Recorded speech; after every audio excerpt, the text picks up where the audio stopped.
One. Okay, hello. It has been a bloody long time since I've done one of these interviews. I think almost a year and a half or something like that, because almost every other guest managed to ghost me some way or another. Anyway, Feel free to introduce yourself, man. Hi, my name is Minodev. I make indie games. That's my entire life. And I recently made a game called Wrapped in Steel, which everyone seems to like quite a lot. So that's a very interesting thing that's happened to me in the past week. But yeah, that's me. Fair enough, fair enough. So what exactly got you into game dev to begin with? Like, a lot of kids are just like, I don't know, maybe 5, 10 years ago were just like, oh, yeah, I want to make games, I want to be the guy which creates levels, etc. What got you into being like a solo dev and all that? Okay, so a couple. So when I graduated college, my friends got me a job at a mobile gaming company that made slot machine games, and I worked there for a little while. I learned a little bit about game development, and also I learned to have strong disdain for management. Uh, then I moved from that company, or well, technically I got laid off, but I already had another job lined up anyway, so I kind of quit, got laid off, got severance, and went to a different mobile gaming company, which was a Japanese mobile gaming company that made gacha games. Oh boy. So I was part of like their English division. Like they had a separate office for the English version of their games, and I slowly became the company was a mess. So first I was under people, but then so many people would quit that I eventually became the only engineer on one of their flagship titles in English, and learned quite a lot. Learned even more disdain for management. Oh god. And I kind of had a miserable time despite learning so much. So I decided to quit and become an indie dev. And by that time, I had so much money saved up that I just sort of winged it and lived on my own. Worked and made a game called Maiden and Spell over the course of 3 years. And that was Cool. my first indie game. And now it's 4 years after that, and I have made Rabbit and Steel, and that's sort of the whole story. Christ, so you've been through a couple of different hands in the industry. Fair enough, fair enough. In which case, why solo development? Let's hear about that disdain for management. Geez, maybe it's not disdain for management. Maybe it's just maybe I'm the problem. I get pretty frustrated with some of my coworkers over the course of working at both companies for various different reasons. Some of them I really would probably shouldn't go into, but I think it's very easy for me to do it by myself. Like I know how to draw. Like I've sort of learned over the past 10 years. I wouldn't say like I'm an expert artist. There's quite a few artists that are much better than me, but it's passable enough to make indie games with. And I like programming things on my own. I don't like having to deal with like all other people's code and coordinating with people about like what one person's doing, what one person's the other. I love the creative control. Well, I'll talk about this one. One of the things that the gacha game company in Japan, it was like an anime game, and like the classic anime stuff. But the company had it in their head that the American audience would not like anime enough. Like they wanted to capture the Clash of Clans audience. Oh god. So they made all these changes to the game that were just made it absolutely terrible. And I mean, it wasn't even too good to begin with, to be honest. But it was a decent gacha game, and then they made all these terrible changes. And I was like telling them like no one's going to like this, etc., etc. It's like no, you just don't get it. And I did get it, and the game flopped hard in the West. So how about them apples? So just like that kind of stuff, I was very frustrated with that kind of thing, and just working on my own lets me do things that I I think are best for the video game. Whether or not they are is up for debate. Um, but it is my decision. Like I was reading one review of Rabbit and Steel. I wasn't reading it; I was watching it. Oh. And some guy was saying like, "This is the best game ever," but boy, do I hate this weeb shit. And you know, like that's a decision I made. I decided to make all the characters girls, and you know, I'll have a lot of human enemies. Uh-huh. I have a few kind of that turn into monsters or dragons or whatever, but the mostly girls fighting each other with magic and swords is my like brain rot. So that's what's in the game, and that was my decision. It's fun to get to make that decision without someone being like, but what if like we captured a wider audience? What if like we could hit the teenage girl crowd as well by having, I don't know, like I don't know, just like that kind of thing. So yeah, those are the kind of reasons I like to work together. I can just be insane, and no one was there to tell me no. Christ, in a nutshell, I'd say girls like girls too. There's no problem there. Yeah. Anyhow, with all this solo development stuff and all that, what kind of software did you settle on? Like, what kind of authoring software? Because very clearly, I don't think this is built on Unity or Unreal. So, what were your other options here? It is GameMaker. So, back when I worked in mobile gaming, I worked in Unity, and I hate Unity. Oh, don't worry. I have long been a Unity hater. Even before it went to the company made some unfortunate decisions. I was a hater of the software because I think that it tries to be too many things to too many people. Like it's like, oh, you can be this graphical powerhouse, but you can also make mobile games, but you can also make 2D games, but you can also make et cetera, et cetera, et cetera, big movies. Yeah, universal platform and all that. Yeah.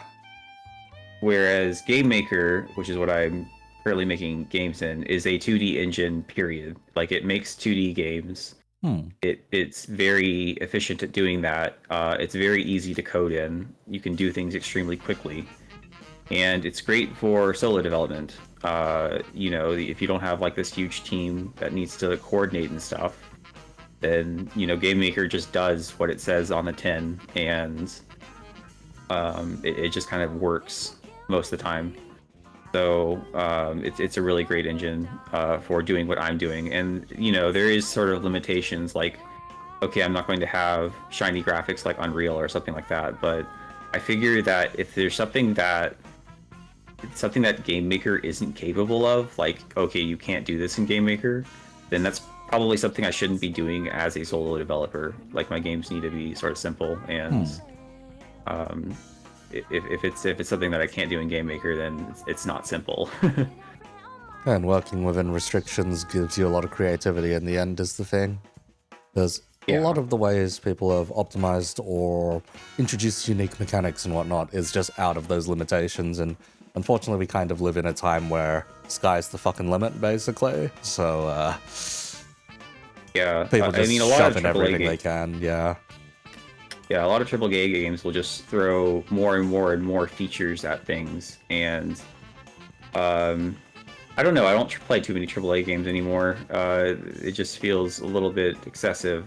I mean, I don't want to like knock anyone who's like really a fan of that, because sometimes it's very like they do it in the name of immersion. Like, okay, you're in Red Dead Redemption 2, and your horse takes poops, and you can like walk into a place and start playing cards, and you can,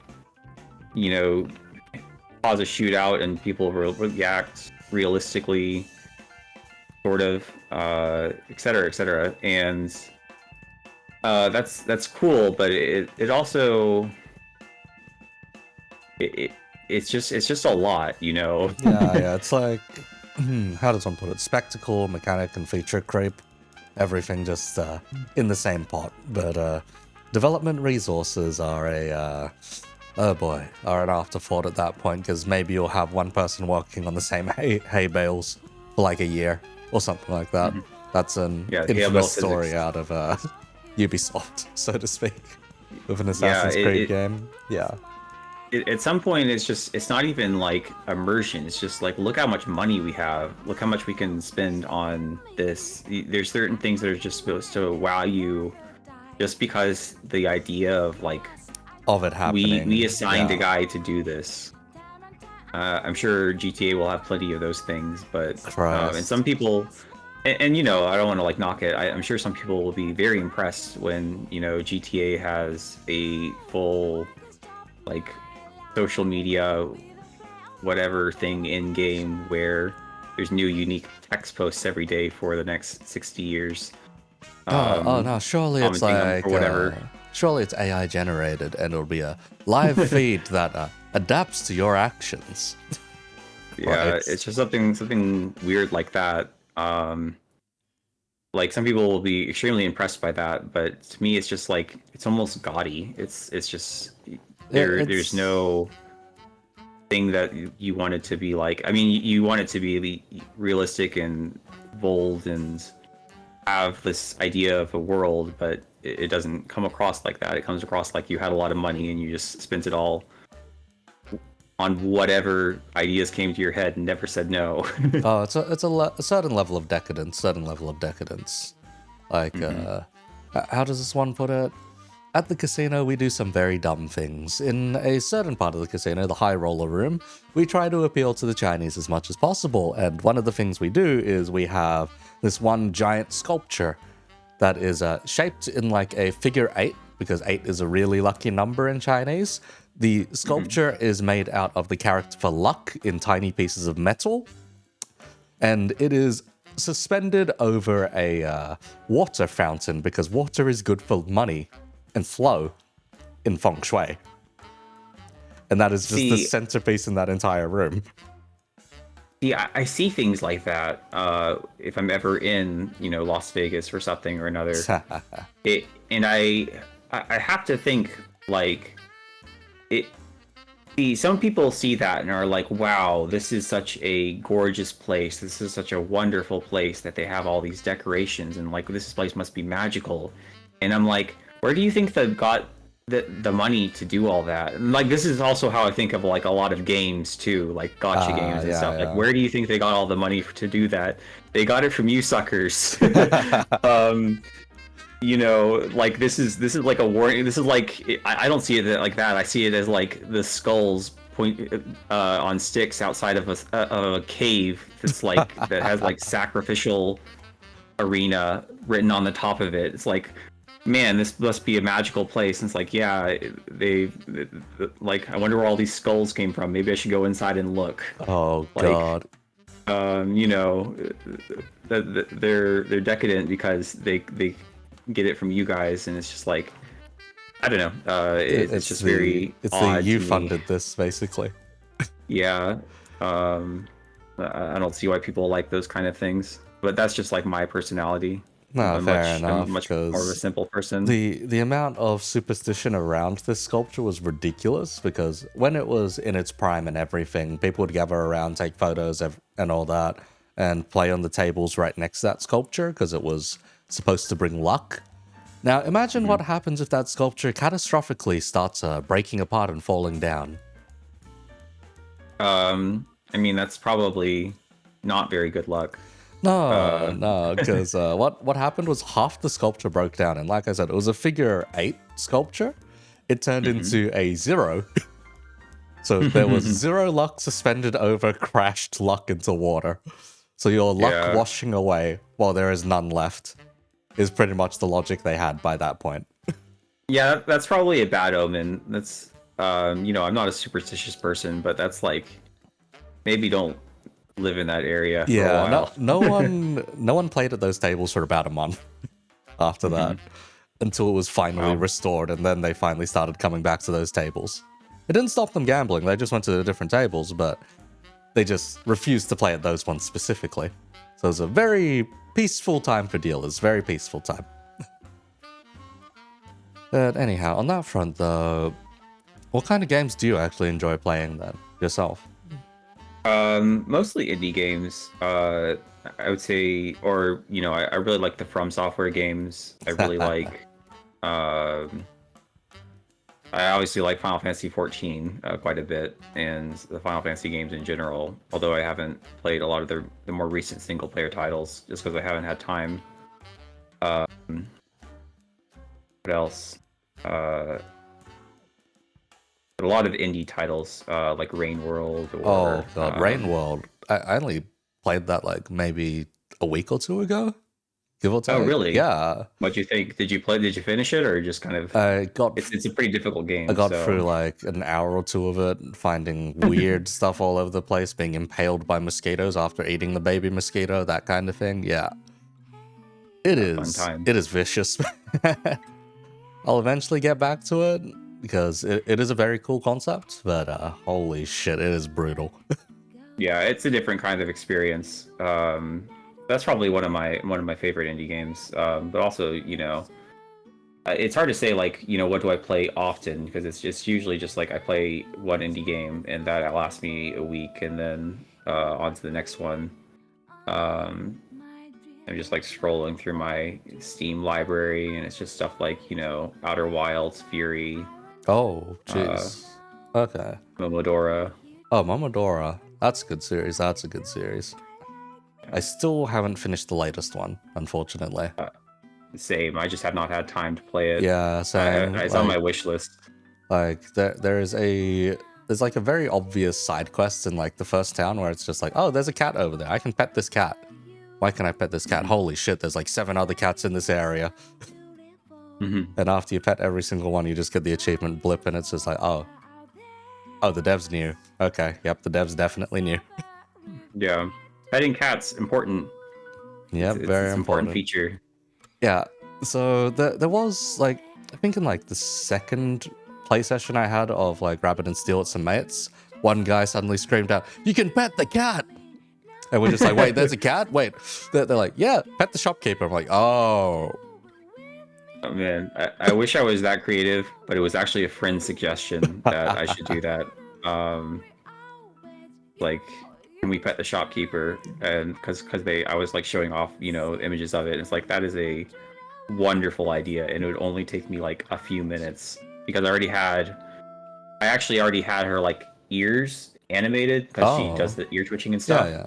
It's just like if I just rearrange those sprites, and I also have her faces from like because she speaks if you talk to her in single player, and so I have all those things already. All I just need to do is like put an object up there. Like if you click on it, it moves her ears realistically, and she makes an expression, and that'll take me very very little time. So I should add that immediately. And at the time, it was like one of the best Twitter posts I ever made. Like now pet the shopkeeper, and it was just like this is that was one of the first times like the account blew up. Because a couple of us freaked out when we saw that. We're like, wait, you can do that? Holy shit. Yeah, it's interesting what gets people interested in your game. Yeah, definitely. One funny thing that happened during launch is that I had a company that I hired to do the trailer for me. And I get the feeling that they didn't really understand the game very well. Like, we did the play. I got my beta testers together to record footage and stuff. And, they sent me back a rough draft of the trailer, and I didn't like it very much. So I told them to do this, and this. And one thing I absolutely told them to do was include the shot of the mice summoning, the place where the mice summon all the things. They didn't have that in the original version. And that was the right call because every single person I talked to originally was like, I bought this game because of Mice Thornton. Oh god, Mice Thornton. They're not wrong. They're not wrong. Yeah, that is basically Mice Thornton. If you don't get rid of the ads quick enough, it's yeah. Well, it's such a weird coincidence because he has a number of different lines that she can say there, and one of them is a Final Fantasy 14 reference. Oh, bloody And it just hell. happens that the one we caught during recording was the Final Fantasy 14 reference. And then they happened to include that shot of the mice summoning because, we went through the whole fight. Christ. Yep. So, very funny and very coincidental that that made it into the trailer. But I'm glad that it did. And then there was another joke that I posted to Twitter that was also a dig at Final Fantasy 14, where I posted a GIF and it shot through a couple of different things of the game. It was like complicated raid mechanics, and the second one was like findings with hats. How? And those who don't know, Final Fantasy 14 does have bunny girls, but they have the Viera race, but they can't wear hats. Like they can put them on the character, but they don't show up because Square Enix doesn't want them to clip the ears to clip through the hat. Yep. And everyone's very, very cross with him about that. And just saying like bunnies with hats, that was like an instant selling point of the game. Christ. Stuff like that, very funny. What people latch onto. You think it's like you do so much work on a game, and you kind of lose track of like the simple things that people really are into and what really gets them excited for something.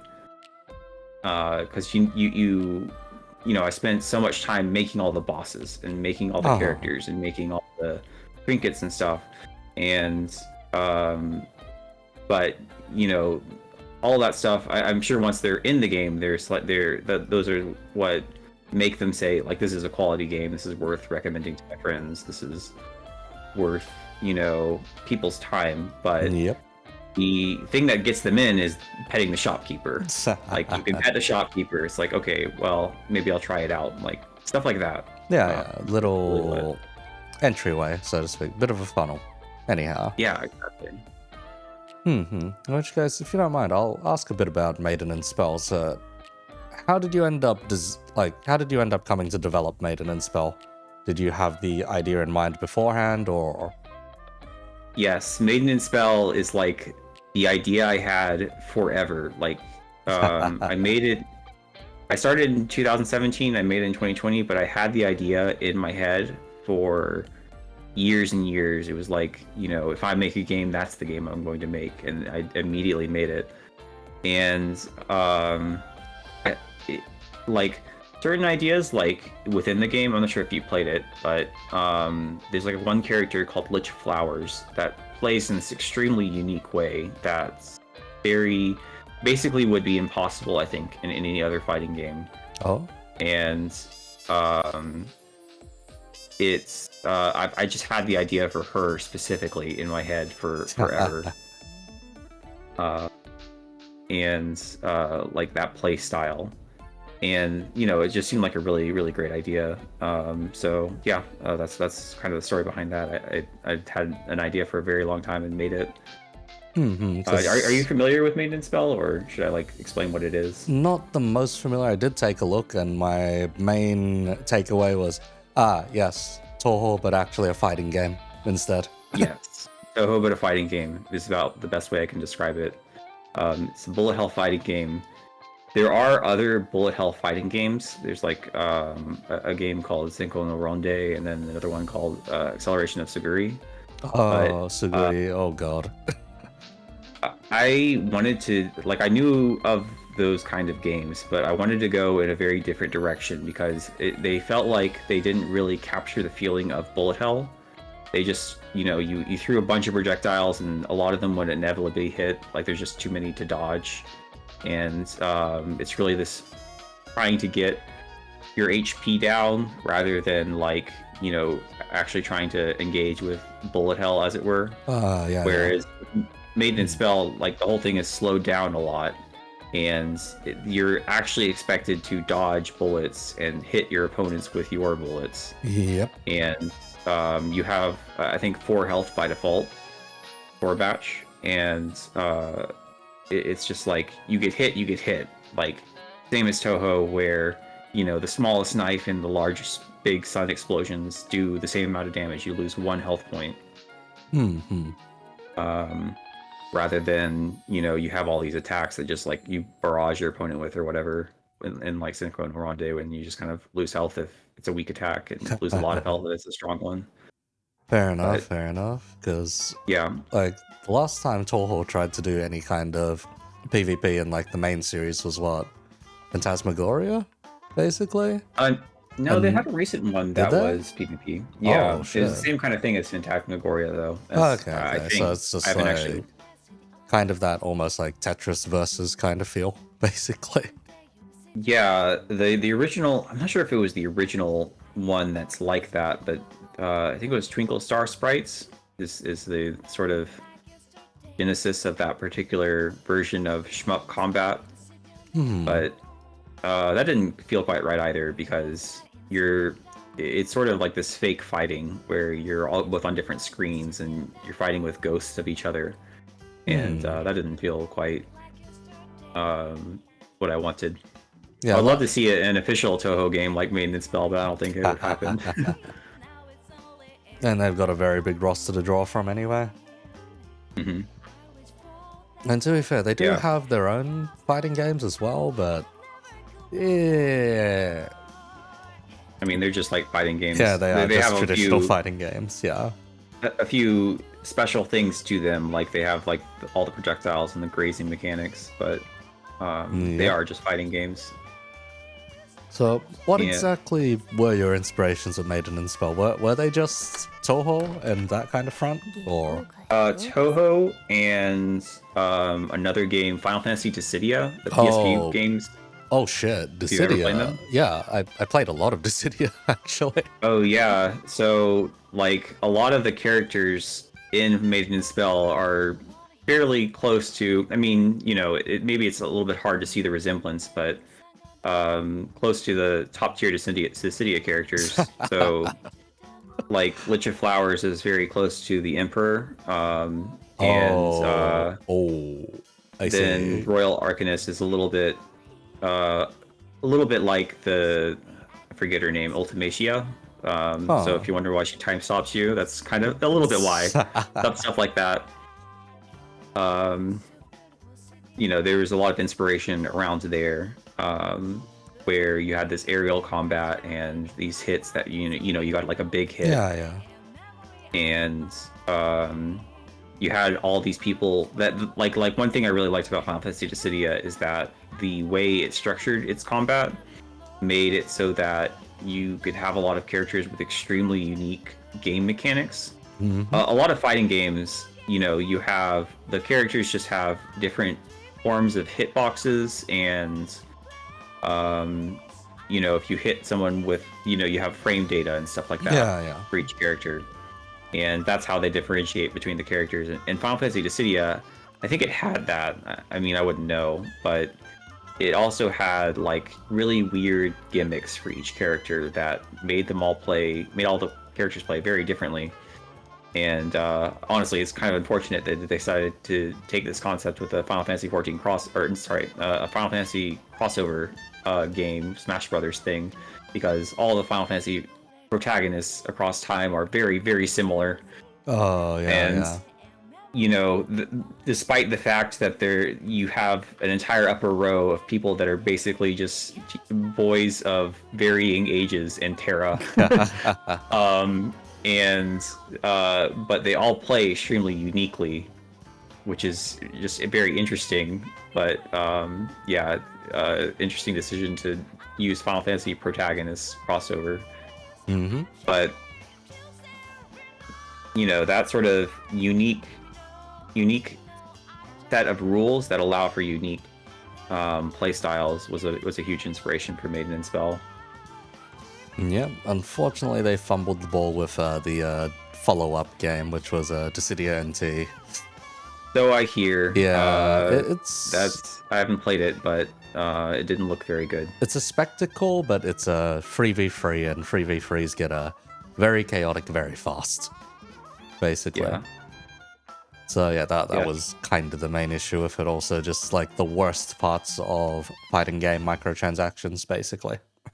Oh yeah, I bet. They've been on some sort of weird thing with their microtransactions. Like I was actually looking forward to Chocobo GP Oh, until I saw like the the screenshots of it just being like a mobile game that ah, costs $60. yeah. And it's like, nah, I'm fine, thanks. I'll pass. Hard pass on that one. Because yeah, there are a lot of fighting games out there which try to shake things up with different kind of unique mechanics for each character It's mainly Mhm. more on the anime fighter kind of stuff rather than, say, the 8-way run kind of games. So you're looking Yeah. less at your Tekkens and Soul Calibers and looking more so at your Blaze Blues, Eunice, and I guess Guilty Gear to that extent as well. Yeah. So it's more Yeah, I mean, the I'm not anime like air a dashes, more so. But yeah. I'm not like a fighting game aficionado, but the vibe that I get from those games is that they're catered to an audience that has played so many fighting games. They need something different to to be interested in the game. Like it comes with sort of an assumption that either you know about fighting games or you can just play it without caring about the intricacies of it, and then the things on top are just like for the people who have played every single fighting game and just need something extremely new to keep, to hook their interest, like some new system. Because there's usually a lot of depth in fighting games, mainly because of, well, you do your footsies, you jab, you cross, whatever the bloody hell. And then there's Mhm. just all the mind games attached, because it is strictly a 1v1 for most part and all that. So therefore, you're just trying to get into your opponent's head, read their tells, read this and that, and see if you can eventually come up with a plan that invalidates their plan, and then you win 2 or 3 rounds, and there you go. But Yeah. it's the unique appeal of fighting games. However, the problem is the skill ceiling and the skill floor are very different. Oh yeah, definitely. A lot of people. That's one thing I hear quite a lot. That a lot of people have trouble getting into fighting games because they're so complicated. You want to have these characters with a bazillion different moves because a bazillion different moves makes all these different options, and it makes for interesting gameplay when you have all these different options and your opponent has all these different options, and there's this tactile thing of like, okay, but this option is kind of hard to input, so we'll be able to input in time if I use my option, et cetera, all those sort of mind games. Yep. But to include all those things, you've only got so many buttons on the controller, and so to have all those different options that have to be accessible to you extremely quickly, you have to have all these command inputs. Basically, is the only way to do it, and command inputs are quite like challenging for people who aren't used to them, including myself. Like I remember one time I was at I showed Maiden and Spell at Evo, actually. God damn, Um, Eva. well, it wasn't like they had a side thing where it was like all these indie games, Oh, yeah, yeah. like this collection of indie games basically, and they all had a table. And the game next to me was a game called Punch Planet. I believe that's the name. I'm sorry if I'm getting that wrong. But I after hours I kind of went out to try to play it a little bit because they were setting up, they were kind of closing down, and I was closing down as well. And I was just playing it, and one of my character's special attacks was 2 quarter circles, and I don't know, some other input. And I started trying to do it, but I couldn't get my character to do it. And at some point, my opponent just stopped attacking and tried to let me do the double quarter circle weird input, and I just couldn't get it to happen. It's like that's something they expect you to do snap input, like quickly. Oh, yeah. Where it's like you have to make a tactical decision to use it, and then you have to use it. And here I was just trying to do it over and over and over again, and I just could not make it happen. Oh, yeah, because fighting games, when you first take a look at the command list and everything, if it's not one of the simpler ones where it's like input a single direction, press a button, then they can get very nightmarish very fast, pretty much. So a lot of the newer ones, they try to introduce like a simplified moveset and then like the complicated moveset, and usually give you a benefit if you execute on the complicated one. So it's Right. the split's usually called technical and stylish, pretty much. Stylish See, that being feels the push a button and you do the skill versus input this to do the skill. Yeah. it feels like a band-aid solution to me, though. Oh, yeah, it is very Like, much a band-aid solution. it's like you want to get people into the game, but then it's not like Yeah, I can't like, quite describe it why it feels like a band-aid solution, but it feels like one. it's like putting on training wheels, pretty much. Yeah, but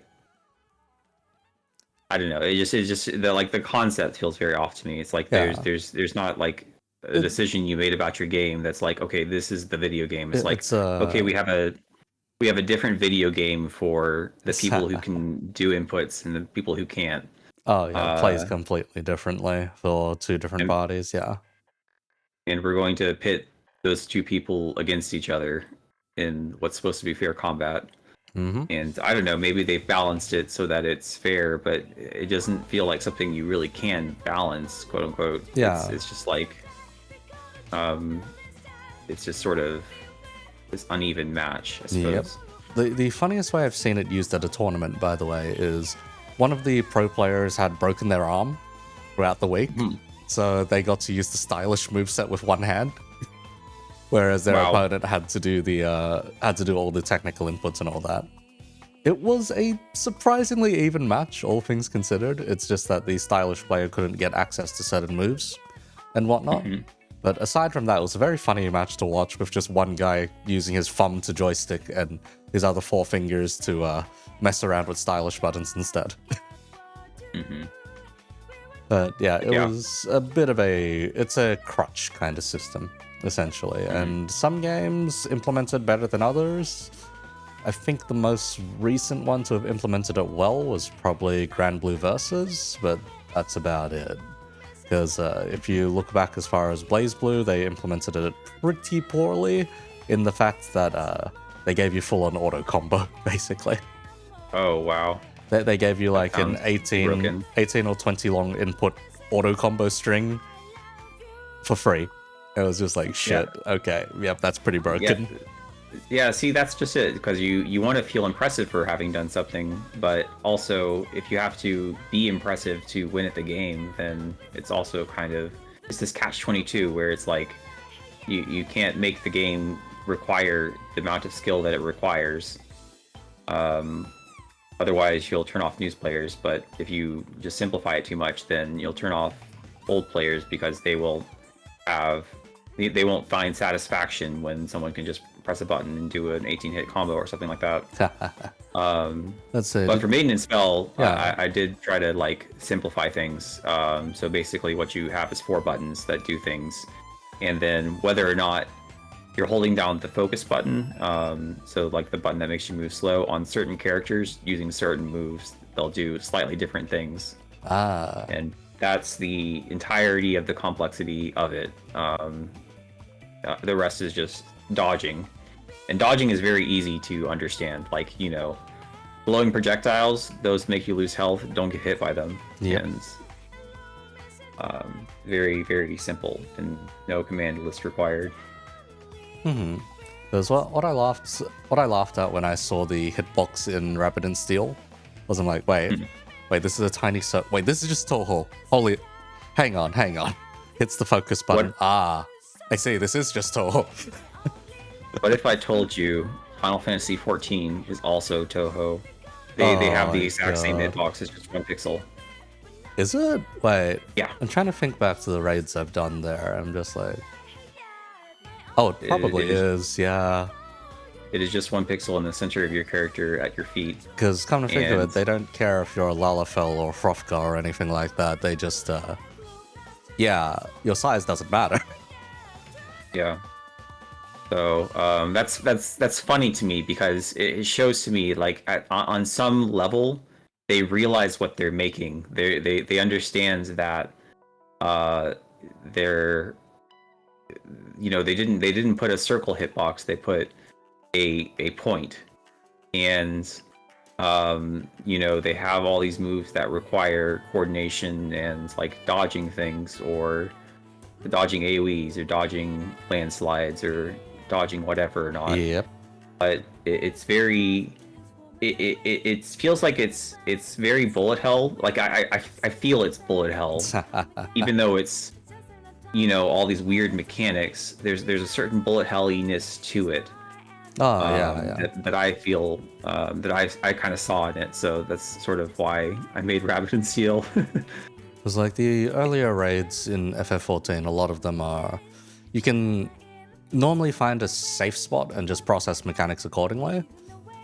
But as the raid tiers go up and up and up and up, you realize how important mobility and whatnot is, and then it becomes harder to position yourself accordingly for all that kind of stuff. Yeah. I don't know. I was a black mage player, so that kind of stuff just stood out a lot to me. Whenever I was doing a raid, I'm like, okay, how long can I just stand still in my ley lines and do DPS? How many mechanics am I actually allowed to tank before my raid team gets mad at me? See, that's a fun bullet hell thing to do too, because like, how long can I stand still in a bullet hell? It's sort of like, depending on the move, that might be extremely long. And oftentimes, when you're playing a bullet hell, it's advantageous to stand still because you're more likely to hit something with a moving hitbox than with a standing hitbox. Oh yeah. So there's my bullet hell winning tip. If you don't know what's going on, then don't move. Then that's your best chance of surviving. Because something like Toho, for example, like the first time I got around to playing it and all that, I'm like, there's too much stuff on screen, complete sensory overload. It's just like, oh god, what the hell? Why did I choose lunatic difficulty? I'm going back to normal. I'm going back to easy. And then eventually, once you get to that point where you can lunatic 1cc, I'm just like, okay, I will move a tiny bit to the left. I will keep moving a bit to the left. Okay, yep. Okay, that dodges that funny circular pattern. Okay, this dodges that, blah, blah, blah. And you just only really focus on your own sprite and then the little enemy indicator of where they are. Yeah, on the bottom of the screen near the thing. But yeah, Final Fantasy 14. It's funny because when Final Fantasy 14 did their Realm Reborn, like they remade the game from sort of a very bad EverQuest Final Fantasy 11 clone thing into a World of Warcraft clone. Yep. There were quite a bit of, I mean, everyone in the Western sphere was quite positive about it, but there's quite a bit of pushback in the Japanese sphere because they felt like it was just, this isn't what a Japanese MMO is supposed to be like. It's supposed to be more like Final Fantasy 11, where it's a lot of menuing, menuing and strategical. Like you have to think through your moves rather than just pressing all your buttons in the correct order. And they're frustrated that like you're just using fire on a Freet. Like what? That doesn't make sense. Like if Freet's supposed to absorb fire, and that's part of your rotation, so you have to let them use it. But it feels like slowly over time they have moved into a particularly Japanese direction. That's just like that, because bullet hell is a very very arcadesy, very Japanese style affair at this point. And the design of the raids has moved in that direction, I think, where they just want to make it harder and harder so that the raid has some fight to it for people who've played a zillion raids. Christ. And the way they do that is by pushing it a little bit closer to bullet hell. You have to make faster snap decisions, and it's more about the execution. And there's sometimes there's puzzles and stuff, but you have to move into the right spots in the right time, and it's just kind of very similar, I feel. I think the main advantage is like it's 8 people rather than 20 people, so to speak. Right. Yeah. That's another thing. And then with yourself, with Rabbit and Steel, there's 4 people. I mean, I could have made it 8 people, but I don't think you'd get a party together ever if I did that. You'd be like, I'm sure there's a lot of hype around it right now. You could probably get a party of 8 together, but give it a month, and there's certain to only be like, if you had to get a party of 8. Sorry, excuse me. Then that would not. There would be no games played, basically. That's one thing you have to watch out for as an indie developer. I actually had an indie developer talk to me about a game idea that they had. Oh. And their idea was something like the auto chess stuff, like League of Legends is doing that auto chess thing, or that kind of thing. And they wanted to do something very similar. Their idea featured cards and stuff like that. But I basically told them, like, you're a small indie dev. I mean, that might be a great idea for a video game, but you're going to have a really hard time getting 8 people into a lobby to play this game. Like, what are you going to do? Random matchmaking? Like, if you only sell, like, 5,000 copies, which is reasonable thing that might happen with an indie dev, then you might only have 10 concurrent players at your peak. It's like you're not going to be able to have like random matchmaking as a small indie dev. That's one of the reasons I use lobbies instead of random matchmaking. I think a lot of indie developers try to go for random matchmaking because it's what the big guys do, and it's because it feels like the best way to do things, but it's really not, because you quickly run into this problem where someone hits a button and they don't immediately find a match, and then they go leave a negative Steam review that says dead game. And whereas if you have a lobby, even if there's no lobbies, you can include a link to your Discord and be like, hey, there's people who play this game, they're in the Discord, just come in and ping them, and they'll play. They'll be willing to play. Yeah. That's true for Maiden Spell. There's still people who play Maiden Spell. I noticed that entire section in the Discord. I'm just like, shit, okay. Yeah, which is absolutely shocking to me. I assumed that it would be a dead game within 2 years at the most, but there's still people who play it. And if you want to play Maiden Spell, you can hop in the Discord and ping someone, and someone will play you and show you the ropes. And we still have beginner tournaments and stuff like that. Right. So. People do like their niche fighting games. They always kind of crop up here and there. Because at the end of the day, it's, well, you can still go in, mash a few buttons, and see some pretty colors, basically. Yeah. At the end of the day. But, yeah, so let's see. You've given me that little insight into FF14 being more bullet hellish and all that at this point, blah, blah, blah. Because I pretty much stopped raiding by Shadowbringers. I was like, I'm done with this game. I got too salty watching the DPS meter and being very depressed. So I just stopped myself there because I was like, I watched Titania Normal wipe about 3 times in a row with Echo and everything. I had been washed up and coming back after a year's break from this game. Why am I on top of the passer? Okay, I'm quitting on the spot. I'm good. Basically. Yeah, always other people. You have to... That's another thing about game development. You always overestimate what other people are capable of. The current normal mode in Rabbit and Steel is I tuned it down, and then I gave it to playtesters, and then I had to like tune it down an extra 2 or 3 levels. I see. Yeah. Like, I'm constantly like for me, when I'm testing my game, I just don't understand how people could ever possibly die to normal mode. But then I watch people play the game, and it's like, oh, that's how cool, interesting. Like, one thing I do to test to make sure that the build I put out to the public works is I have my PC set up, I have my laptop set up, they join a lobby and play through a run. And I'll usually set it to cute mode, and what I'll do is I'll just like not even look at either screen and just mash all the buttons. Okay. And I still win that way. Like that, you can win cute mode like that. Yeah. Don't even look at the screen. Blocks of HP. Yeah, you can win very easily. Yes, and you win like that. Like that's a winning strategy. Just mashing the buttons like a little baby who doesn't understand what the keys do. Okay. And yeah, people still die. There's I don't want to like be harsh on players that like aren't very good at video games, or maybe are still learning like how you play the game, but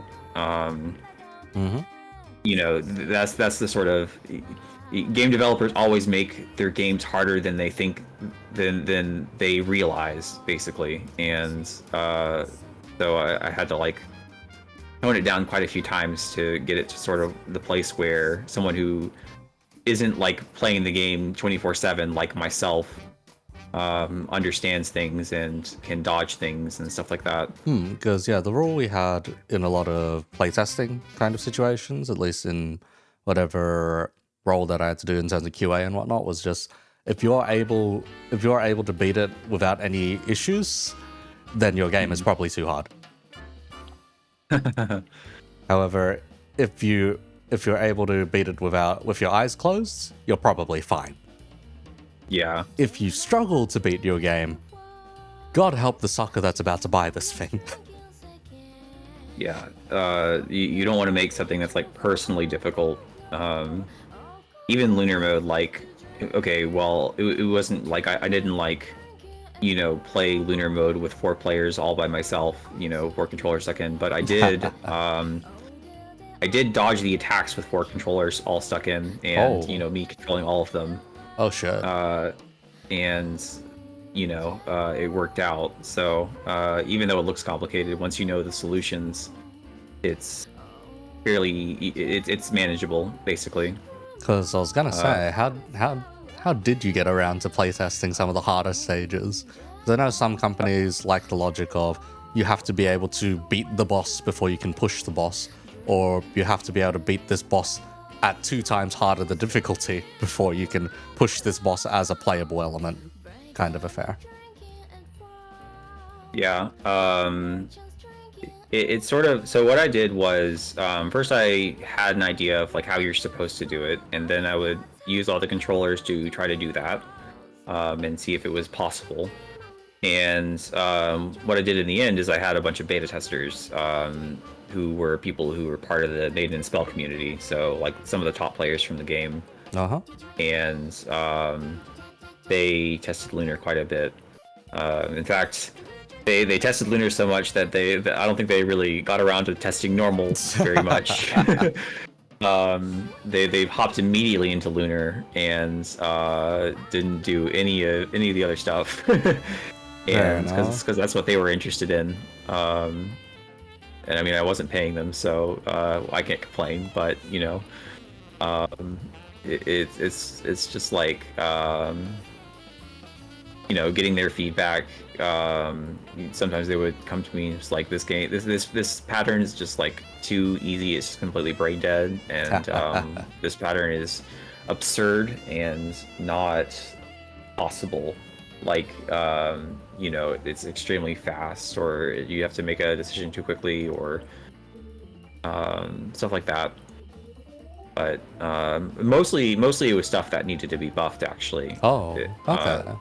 So for Lunar mode, there were like before release, the frogs were very, very easy on Lunar mode.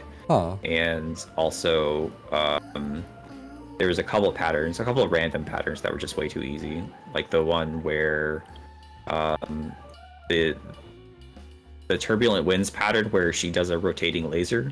That's probably the freshest pattern. I remade that one probably a week before launch. Okay, fair enough with that one. That used to be much easier. I do have to ask, were you expecting there to be like that big a raid race, so to speak, of people trying to attempt it? I'd say the raid race was about as big as I expected it to be. There were a couple of people making very serious attempts, and okay, so to be honest, I did think that like I did estimate that's about the number of people who would be interested in a raid race of an indie game. So that was fine, but what I didn't expect was for the race to take so long. Like I was expecting that it wasn't like that difficult to game. Like I was kind of expecting it to be like, okay, this lasts for 10 hours maybe. Lasts for 10 hours. It was a couple of days, wasn't it?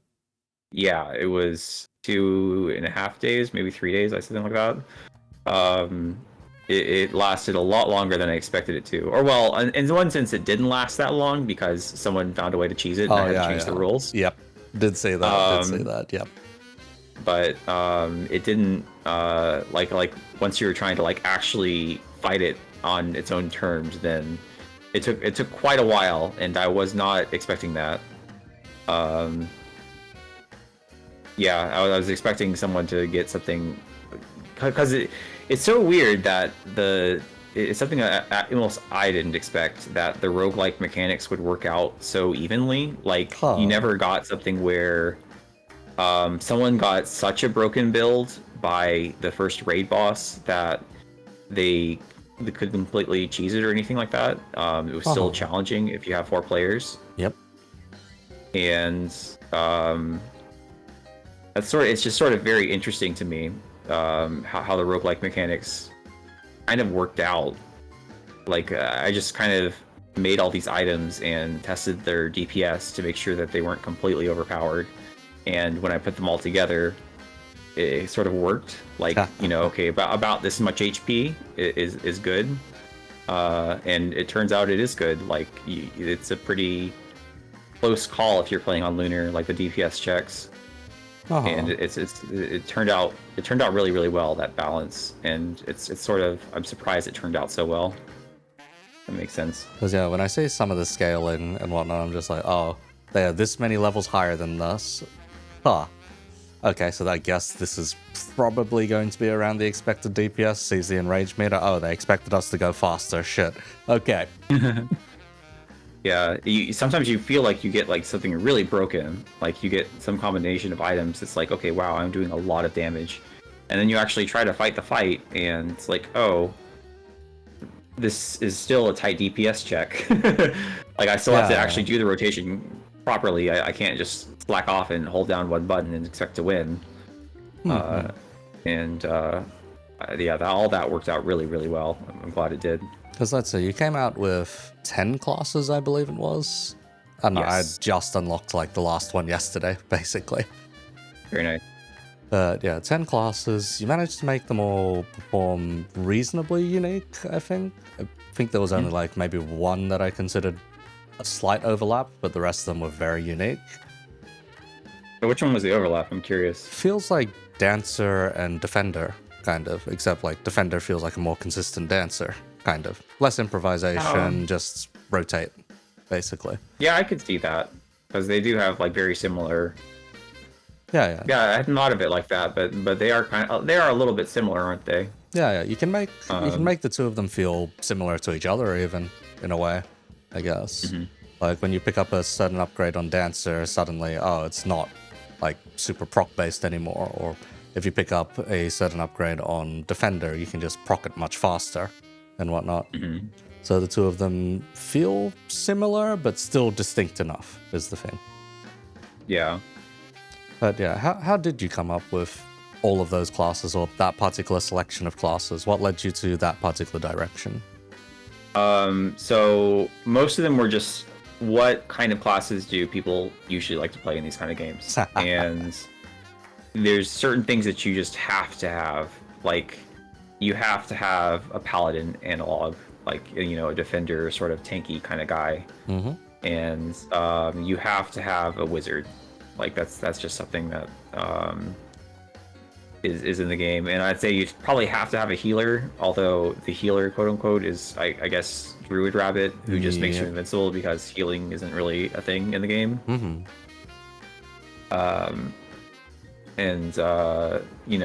some of the other stuff, you have to have a ninja, thief, assassin, like those kind of things, the kind of tropes that people really, really want in your game. Is where I started from, and there's a couple things that I really wanted to include. So in Final Fantasy 14 and Final Fantasy 11, I've always been a summoner main. So hey, good stuff. Good stuff. So the Ancient Rabbit is just something I really, really wanted to make, and I put a lot of extra effort into it. That was an absolute joy to make that class. I enjoyed every minute of it.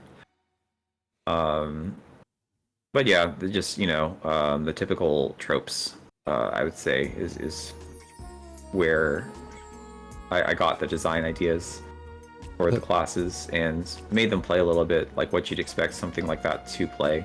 You nailed the class identity for pretty much all of them, yeah. But yeah, like when I saw Druid the first time, I'm like, wait, I read through each of the skill descriptions and all that, all the abilities. I was like, wait, this is just Heavensward Summoner. Huh. You place down a dot, you place down some summons. Oh, yeah, this is just Heaven's Ward. Okay, yep. I saw the Ancient Rabbit. I saw the Ancient Rabbit. I'm like, oh, this is Modern Summoner. Okay, I see. This is it's what I wish Modern Summoner was. I wish your pet attacked. It's like what my ideal summoner class would look like. I'm not very happy with Endwalker Summoner. It's just too easy. Trust me when I say I've played through like 4 or 5 different iterations of Summoner at this point. Yeah. It's you go from the dot mage to the bursts mage to the half and half to the what the hell is this to yes, your abilities are now just to summon. Yeah. See, one of the things I don't want to talk trash on Final Fantasy 14 too much because I really love the game, but the thing they get wrong about Summoner is that it's the vibe is supposed to be like one, you're very mysterious, like it's supposed to be a very mysterious spellcaster. I think is what like the Summoner aesthetic is. Like you have Black Mage, which is like a book reading caster. Like, you know, you learn black magic and then you cast it, and then it's like, you know, this accumulation of your intelligence where like I feel like in Final Fantasy and as well as like in other games, it's like there's the summoner sorcerer aesthetic that's more of like you're just so well traveled and you've learned so many things over the course of your life and you're so mysterious that of course you kind of do weird things, and of course like you have a giant wolf that follows your instructions or something like that. It's like, you know, you show up in Final Fantasy 9 to that one girl's home. I forget what her name is, but the one with the horn.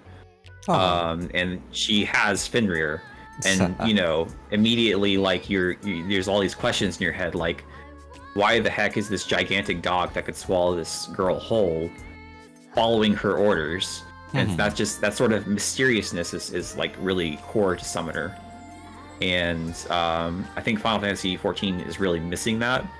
And then because in Final Fantasy 14, I think the thing is that you just learn summoning, like you learn black magic. Yeah, you learn it pretty quickly, yeah, and then suddenly you get to pick up Carbuncle and then all kinds of other stuff, yeah. Yeah, and then the other thing they get wrong is that they have like, the summons need to be big, and it's not just like the summons are big. It's that the summoner is small and the summons are big. So the summons go up there close to the enemy, in front of you. So they're in danger. You're not, and you are back here, weak and vulnerable, but your summon is protecting you. So you know, that's part of the aesthetic as well. And yet, when you summon things, like this is really nitpicky, but when you summon things, they summon behind you, and then they just attack the enemy from a distance. And it's like that's not what's supposed to be. Like I'm not supposed to be the one attacking. It's supposed to be that one, the gigantic thing that looks strong. I'm like the weak guy with a book. Yep. That guy's supposed to be in front. I think some of the smaller summons do go up, like Ifrit Titan, but that was in the past at least. As for the big boys, Bahamut and your Phoenix, yeah. Bahamut, I Akmorn from the back and do funny little waves every time you do an attack. Phoenix, I do these funny fire spitting. And it's just like, that's it. That's all you're getting, Chief. Yeah, I feel like it was made that way to not obstruct your view of the battlefield, because if you summon something in front of you, that might get in the way. But at the same time, it's not the vibe, you know. Yeah. The irony is you can enter a command in chat to make them bigger or smaller. So you can actually enter a command that makes Bahamut like really big or really small, so that it just doesn't bother you. They kind of have that sorted already, but unfortunately, I think the class that gets it a bit closer to that is probably Machinists, and that's kind of funny. Because it's just like you deploy the drone in front of you, and you've now got a punchy robot kind of thing doing things for you. Yeah, exactly. Make the summon like that. Punchy robot and punchy summon. Like make it free, go run up to the thing and punch them. Like that'd be so much cooler. Because with Rapid and Steel, you gave us like a little lizard buddy, basically. Little dragon, thingamajig. Yes. Snake, yes. Serpent. I don't know. What is it supposed to be, actually? So, what is it supposed to be? So, I'm not sure if you noticed, but every single palette swap has a different summon. Oh, The default one's a dragon, okay. but you also have like a weird flower ghost and an eyeball with a ribbon on it. And all of them are references to Maiden and Spell. Oh boy. So the dragon is a Oh. reference to Dreadmere, one of the characters in Maiden and Spell, who also featured in some other games like One Step from Eden, which is kind of like the Oh. picture character, the title character of the game, the dragon. Right, Dragon Girl. I was going to ask about that because when I looked at the credits, I saw a few very unique names there. For one, the Emerald Lakeside one, which was just like, oh, this is straight up just a VTuber that's been singing this whole theme that has been brain rotting in our heads for the last hour. Okay, got it. Yeah. Yep. And then I saw in the special thanks section a certain guy who developed a certain other game. Yes, so I was like, wait, Yes. that's just One Step from Eden's dev. How in the bloody... Yeah. I owe him because so we were like, yeah, we should cross over, do stuff. So my crossover in Maiden and Spell was you can select Saffron, one of his characters, as an icon for your player in Maiden and Spell, and it's just like this tiny little icon that's like if you're fighting someone, it's like a profile picture. Yeah. He put Dreadmere as a skin for a character in the game, like an unlockable skin Uh-huh. with like animations and stuff. Like she might have more frames of animation in One Step from Eden than she does in Maiden and Spell, the game she's from. Like it's like this beautiful animation that he commissioned, and also he reused a lot of the assets for Duelist of Eden, Uh-huh. which is like a PvP game based off Yep. of One Step from Eden. And he basically was like, "Hey, can I use Dreadmere again?" It's like, "Yeah," and that was the entire conversation. So he was nice enough to include her as a playable character in that game. And so I owe him like a proper crossover, something that or actually take one of his characters and give them something a little bit more prominent than a profile picture. Oh, God. I don't know when that would happen, but it has to happen someday. Right, because the thing is, if you threw any of the One Step from Eden characters as a raid boss, that's going to be a certain level of nightmare. Oh yeah, definitely. Because fighting some of those characters in One Step from Eden is already horrifying as it is. Like Saffron, for example, it's like, oh yeah, Saffron's just the vanilla character, right? No, she throws every single spell under the sun in your face, and it actually hurts a lot. Yeah. Yeah, very complex game, One Step from Eden. So very interesting though. Yeah, it's one of those games that you can eventually break, but like kind of just completely break wide open after a while. It's just that it slaps back about as hard at you, is the thing. Dodging never becomes a non-factor unless you're playing a certain shield deflecting character, but yes.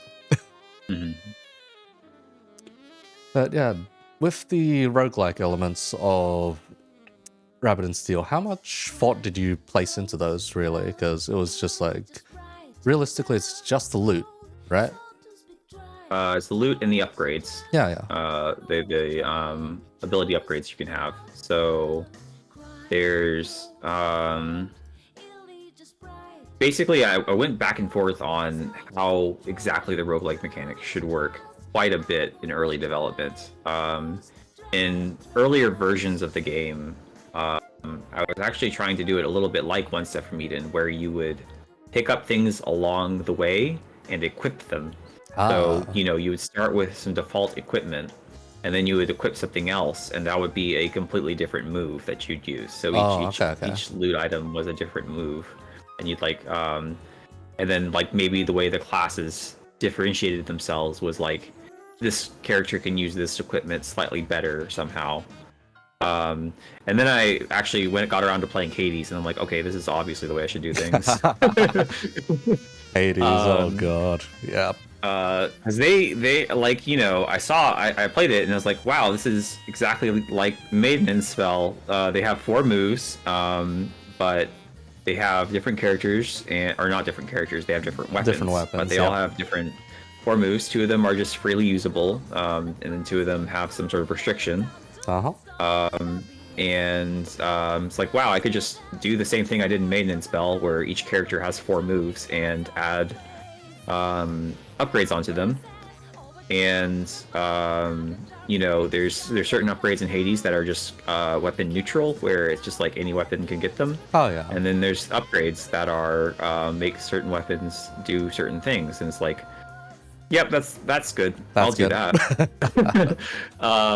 So that's the story behind that, and yeah, I think it worked out extremely well. One thing I did do is, like, in the demo, I just sort of had random ideas, like, okay, this might be an interesting item. Just threw a bunch of things together that I thought I could throw together. And as people played the demo, it quickly became clear to me that what people wanted to do was do DPS. They were not interested in any defensive capabilities. So yep. I retooled a lot of the items and a lot of the upgrades around, like, okay, interesting ways to increase your damage. Basically, like, increases your damage, but there's some restriction, or increases your damage, but it combo, or like, increases your damage in this way that combos well with other items. So the game slowly became about dealing more and more damage.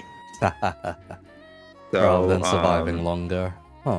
Yeah, and I think that, like, that game came out really interesting because there's a lot of really, really nice combos that I couldn't have predicted. And the idea of building a roguelike build built around DPS. Yeah. Because a lot of the games, they're sort of like Hades, there's things that are like crowd control, or the focus isn't around DPS per se. It's just about defeating all the enemies before they defeat you. Yep. And but, like, the different enemies have different abilities. Like, some things might have a shield that you have to break first, or some things might try to grab you, some things might be really big, some things might be really small and have low HP. Yep. Some things might revive after a while, that kind of thing. And you want to build your build around being able to handle a wide variety of situations. Yeah. But in Rabbit and Steel, it's more of like you're just trying to do DPS. What gets you more damage? Yeah. Yeah, and then I can balance it around. You get hit, you die. Like, on the one hand, you have to pick a bunch of things that increase your DPS, and it's like, okay, well, what's the failure state for that? Not doing enough DPS. And the failure state is, 1, either not doing enough DPS, or 2, getting hit too many times and dying.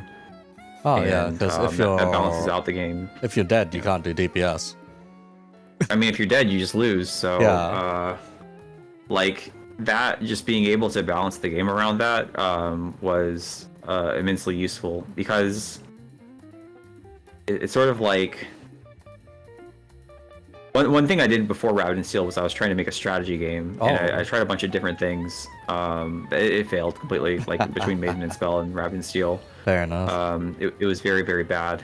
But, like, what I kind of found hard about it was, like, that failure state. Like, okay, you make this build, you pick all these items, you make this build. What should count as failure versus success? Like, you put together something, and then the enemy starts attacking you. Like, why should you win? Should it just be because you made a good enough thing along the way, or is it, like, it's very hard to balance that failure versus success. But with Rabbit and Steel, the fights are so hard that even if you have a broken build, they can just still kill you. Yeah, they can still kill you. Just because you get hit by things. So it's just like, I don't need to balance the DPS that much. I mean, I need to balance a little bit so you don't just one-shot things, but I don't need to balance it super hard. I just need to make sure the fights are strong enough that they can kill you even if you're not paying attention. And they'll work out. And the funny meme that I kept seeing around when I started FF14, for example, was skip Soar or disband, because it was around that time in Heavensward, where Zaban had just come out, and if you could skip Soar, or if you could skip Particle Cannon, then that was okay. but then not many people knew how to actually process Saw. So if you could skip Saw, that was the best. Yeah. One of the things about Final Fantasy 14 and their DPS, because they don't want you to use DPS meters. Oh yeah, they Despite don't. the fact that DPS is an extremely important part of the game, they don't want you to be toxic to other players about how much DPS they're doing. And I understand. On the one hand, I understand that, but on the other hand, they've sort of built themselves into a corner because they need to make the game in a way that requires DPS. Otherwise, the fights will go down extremely easily. Like if they don't have a certain DPS limit. Yep. And also, they want to build their game around collecting gear that slowly improves your DPS. Yep. So they want fights to get easier over time if you're collecting gear. And the only way to do that is like, because if they don't have that, then there's no point to collecting gear. Yeah, pretty They much. have to make it so that there needs to be vertical improvement. Basically. Yeah, it basically, the fights need to go from requiring you to perform at your absolute best, you know, to get the DPS, to slowly as you gather gear, the fights need to become a little bit easier, and you can make mistakes, and then you'll still make the DPS check. And there's that very tight balancing, but at the same time they have that tight balancing, they're trying to also have it both ways with, you know, no one questioning why their boss isn't dying in time.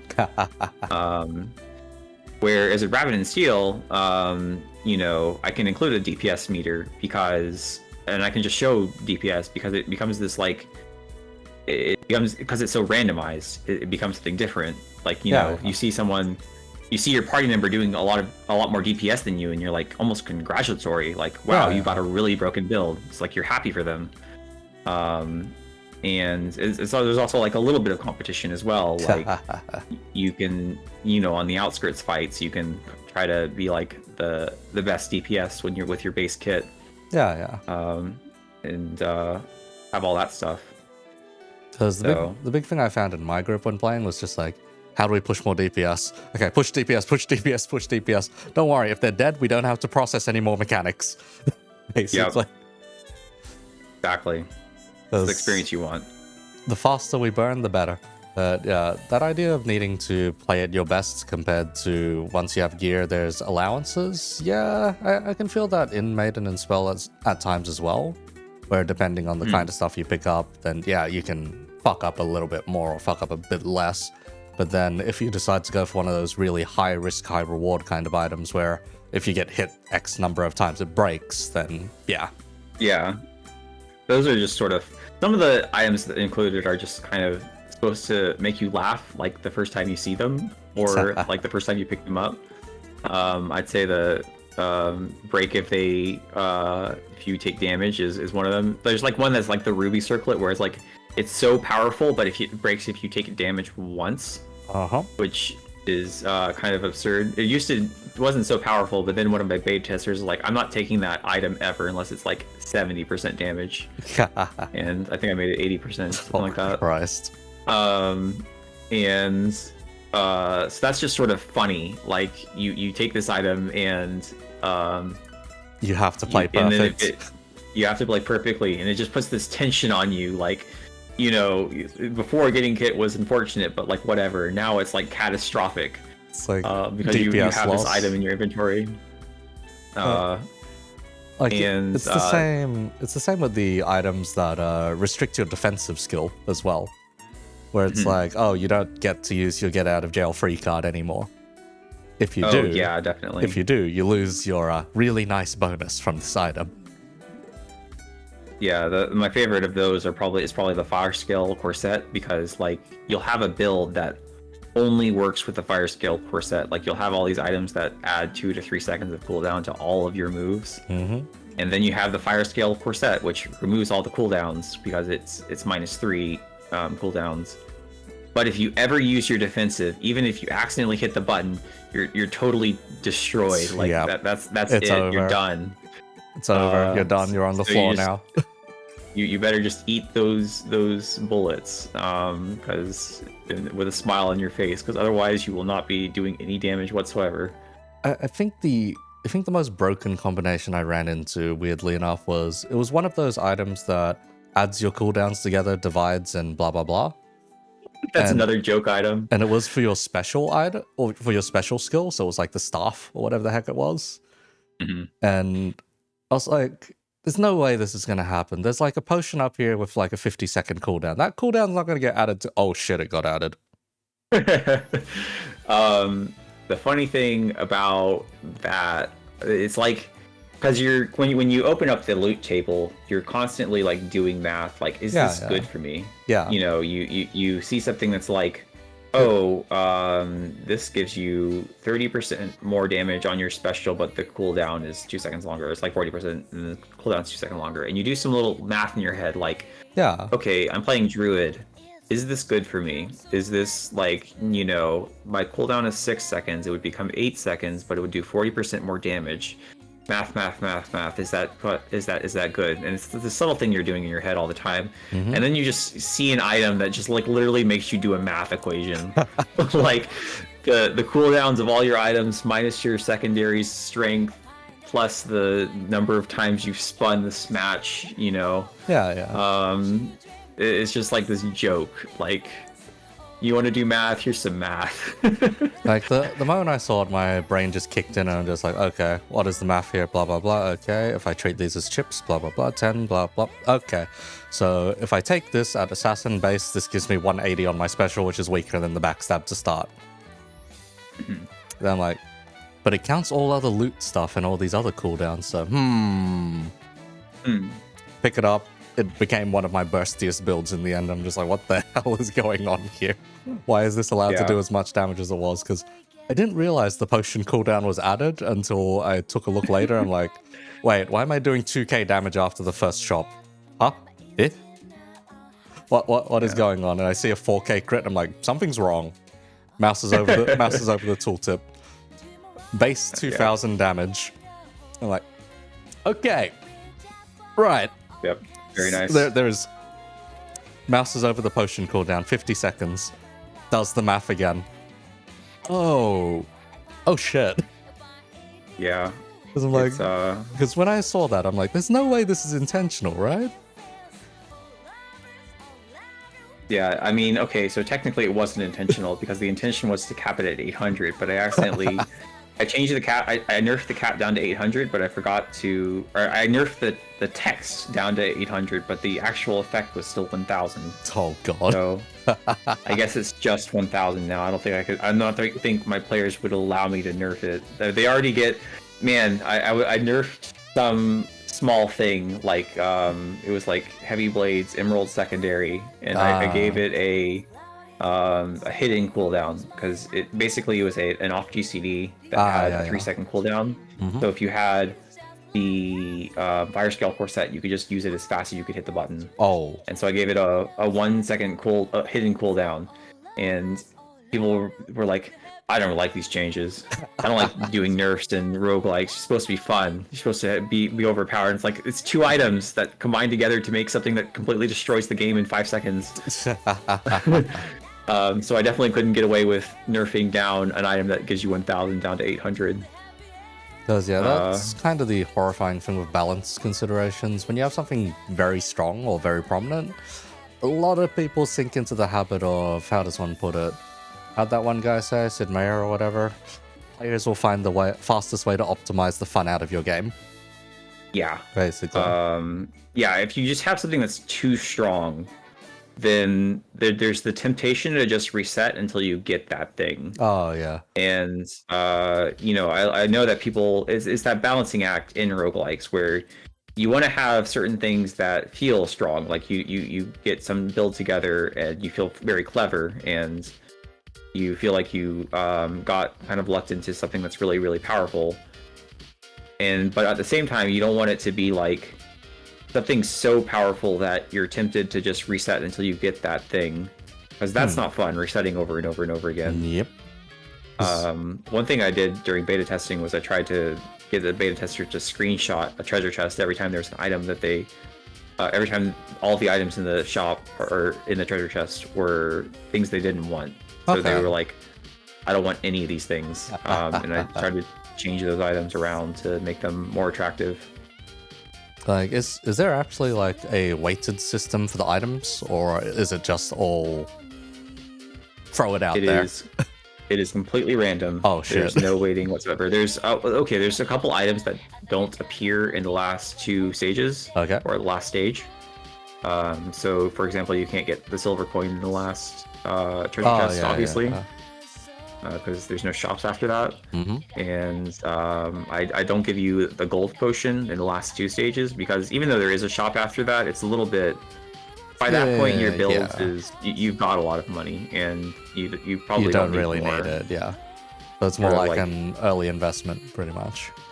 Yeah, so the gold potion doesn't appear, and there's a couple other ones as well, mostly dealing with gold, but Fair enough, because I feel like with roguelikes, there's like a scale of where how much do you want this game, how much do you want to let your players break this game. And I feel like yours hits like almost in the middle, kind of, because it takes a bit to break your game, but then at the same time, there's like rotations and whatnot you can just follow, and you'll eventually hit something decent. Whereas something like Hades, for example, wants to strike that balance of in between. We want you to have strong builds, but not something that completely destroys or breaks the game for the most part. And you can really feel that philosophy in Hades 2, for example, because you really cannot break that game very easily. Then you go down to the original Rogue, where you're fighting tooth and nail for basically scraps most of the time. And then you go all the way up to something like Binding of Isaac or Noita, where they expect you to break their game. Yeah, I think I prefer the games that expect to break it in some way, and I really enjoy that part of roguelikes. I remember playing Hades 1, and I don't want to criticize it too much because I think a lot of people like it, and it is a pretty well put together game. But I remember reading some item description, and it's like, this makes your attack 89% stronger, and I'm like, 89%.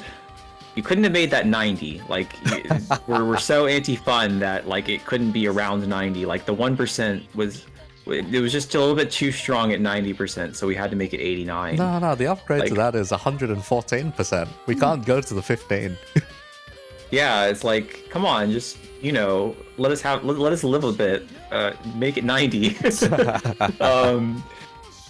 Stuff like that. Then I wonder like how they come across those numbers. Is it like they have some sort of automatic data collection where they look at runs and are like, okay, this item has a something pick rate more over this item. Like they have so many players playing their game that they just go through data and then like data analysis it to be like, okay, this is exactly how much more damage this item should do. It's kind of funny though, because the base damage in Hades has no variance. It is just, for the most part, it's 50 or 20 something flat. So it's kind of weird when you see the math like that suddenly makes things particularly messy, I guess. But I don't know. Sometimes like the JRPG logic comes out where suddenly you're doing thousands or millions of damage or whatever. And then you wonder, how do you get a relevant amount of damage to come out of that? Or how do you scale that kind of thing, basically? Like, for example, how much does your final boss have on Luna in terms of HP? Like, I don't know the exact amount. See here. It's just vibes for me, but I could calculate it out if you wanted. Let's see here. Let me actually look. I'll check this out. I see the man in Game Maker already. I mean, I have it open at all times, so. Goddamn. All right, fair enough. It's like one of those perpetually open programs in my life.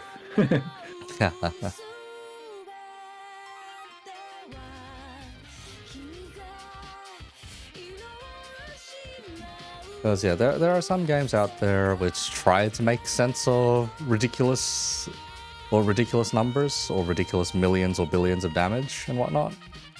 I think the one that has probably at least gotten it right for the most part is probably something like Grand Blue Fantasy, but that one is a certain nightmare of calculations of its own with a horrifying damage cap and supplemental damage kind of affair. In that game, more numbers is better rather than single big number, and there are a million reasons why, and it is horrifying to think about. Yeah, I tried to get into Grand Blue Fantasy, but it was too gotcha. Yeah, the gotcha. It is way too gotcha, and it is the reason behind a lot of the industry of a lot of how the industry handles things. Like for instance, sparking, 300 biddy, and all that basically. And then on top of that, like the generic rate for an SSR is like 3%. It is Yeah. it is now like 6% now. If you 6% on like the middle of the month and end of the month, but that's about it for GBF. The handouts they do are usually around like anniversary, half anniversary, that kind of thing. So special events. But if See, not, even just you talking are, about it like that already turns me off. yeah, because if not, It's you just are stuck up dry, basically.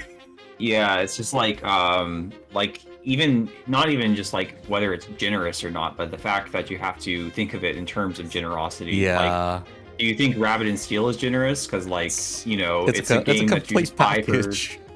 you just buy it. Like, come on, it's pretty. Yeah. You don't have to think of it in like transactional terms, basically. Right. And in gotcha games, you do have to think of it in transactional terms. Okay, so the final boss has 200,000 HP, 200 or sorry, 205,000 HP Okay. on lunar mode. But that's like her base HP. She recovers it halfway through the fight, so she recovers 80% of that halfway through the fight. Yep. So I guess this number times 1.8 Yeah, that should be about would it. be 370,000 HP. Which you have to deal with on the final boss in lunar. Better get something broken. Christ, and people have managed the full runs at this point as well. Just heck. Oh, that's on single player too, by the way. On multiplayer, you scale it up. On multiplayer, it's multiplayer. It's even more. Jeez. Mildly horrifying, just mildly, but yeah, that's either going to be a long fight, or I guess you don't let it go that long, huh? Damn. All right. Yeah. A lot of DPS you'll need to scale up for. Christ. I mean, people manage it. Yeah. One thing that's really interesting is that the way I balanced the HP for most of these fights was I just played. I have a test mode, and I just played through it with the character's base kit and tried to kill it. Time with the enemies at level 3. Okay. So they scale up in HP over time. Yeah. You know, they get more and more levels. And every single time it just like the way I got it, I don't know how I got it so good. I just kind of like, you know, vibe checked it, whatever. But like it sort of like it just kind of worked out. Like if I could beat it at level 3, then it was about the right amount of DPS when you actually fought it in the run. Okay. So that's just like one of those things that kind of worked out well, Just worked even out. though I didn't put a lot of effort into it. Yeah. Let's see, were there any other kinds of like design problems that you managed to run into while developing Rabbit and Steel? Well, this is something that's kind of earlier in development when I was still like trying to catch the vibe of it. So this was after my Hades Revolution, where I changed all the moves to just be 4 moves with upgrades and stuff. Yep. When I was trying to design the raids, one thing that happens a lot in Final Fantasy XIV is that on the harder raids, what'll happen is you get like some debuff, and that debuff will have certain things that happen with it. So like, you know, you'll get some purple debuff, and then someone else will get some purple debuff, and then you, after 10 seconds, you explode, and then like the purple debuff goes to someone else, and then, you know, now the purple debuff turned blue, and you have to combine it with another red debuff, like something like that. Yeah. You know, that kind of crazy things. And I had tried to include some things like that in the game initially. So sort more of like puzzle-ish kind of mechanics. Yeah, more puzzly, try to figure out what's going on, kind of thing. But like through playtesting, it quickly became clear that that was not what was going to happen in this game. Like Even just playing back through it myself, knowing what all the debuffs did, it just felt like, yeah, this is just arbitrarily killing you for no reason. Like, no, you have no idea what's going on. So I was restricted to basically things that you could tell Visually, players with yeah. little, you have a little bit of text above the player's head that tells them what's happening, and that's about the best you can do. Yeah, because I find with FF14, when it starts getting to the abstraction of debuffs rather than icons, then it starts getting troublesome. Like, for example, if you just do like Acid Rain, for example, like where you have like a funny blue icon above your head and okay, everyone's about to get AoE spread. And then you get Cleave, where it's like, okay, tank, just face the boss away, please. For the love of God, please face the boss away. Yeah. That kind of thing, then yeah, it's like pretty simple. But when you get to something like O4S, for example, so XDeath, and then suddenly you have Acceleration Bomb, then like some guy has to face away from the party, some guy has to look away from this eye, the rest has to be like a conga line in a very specific order, and don't move, or the Acceleration Bomb explodes. Well, I think for XDeath that's fine because I mean, okay, it's like super complicated, obviously, but like the original XDeath fight in Final Fantasy V, one of the things about him was that he put a lot of status effects on you. So it's in the flavor like then for that one. Okay. That was his thing, status effects, and all the status effects he puts onto you in Final Fantasy XIV are like terrible status effects that other bosses have put onto you up to that point. Like Acceleration Bomb is one of them, and then the Allegan Rot or whatever. Yeah, there's a lot of nasty stuff he just shoves on you, and if you don't process it right, you're probably dead. Probably. It's funny watching the world first clears sometimes because you'll see an Acceleration Bomb explode. Because it's very noticeable because it flings the person into the air. Oh yeah, the sort of comical. Look at this person, they failed. they fucked up. Boom, sky high. Yeah. Honestly, XDeath wasn't the bad fight in that particular raid too. I think it was the boss before, which was just what was it, Halicarnassus, and that was like the whole. That was my favorite fight. It's probably my favorite fight in all of Final Fantasy XIV. I can tell. I can bloody tell. Okay, I had a bit of a moment in, so King's Arsenal, second last boss, so Tasha, or whatever her name was, the one that clones herself. Immediately after seeing the hard mode version, I was like, this is Holy Spellblade. Fuck. Yeah, maybe. Yeah, because the moment I saw that, I was like... I guess it swaps. Yeah, swaps. It's not quite magnets or anything, but it's still just swaps and then processes the mechanic. I'm like, this is Holy Spellblade. God damn it, this is Holy Spellblade. Why am I being given PTSD in this moment? I see. Yeah, that was a good fight. Just a lot of really unique mechanics and a very nice aesthetic as well, like the Geomancer thing. Yeah, it was a really cool fight, but at the same time, god damn it, that fight gives me a lot of PTSD. Right. It's just like, yes, Animal Farm. Please DPS for the longest possible, if you are a DPS. If not, then we are probably going to fail, because this fight on release required perfect play. Oh yeah, I barely got over the DPS check on release for that fight. Yeah, because it required perfect gear, then perfect play. If not, you could not pass the DPS check. Yeah. It was that strict of one where when players eventually data mined it and ran the numbers, they were like, this is nearly impossible. Shit, okay. Well, day one, this is nearly impossible. If you are like a hardcore raid static with pentamelds and everything ready to go, you might be able to pull it off, but if you aren't at that level of gear, you might want to wait a week. Is pretty much what it was like. And my lot, we were a casual, we were a softcore static, so it took us like a month to get up to it, and then we just disbanded on it. Oh man, that's unfortunate. Because so our healer had a very unfortunate story. He had some kind of like heart problems basically, and after the first month with us, he needed surgery. Oh, jeez. So the healer could not save himself, unfortunately. But yes. Dark humor. Certain level of irony there, but yeah. Christ. Yeah.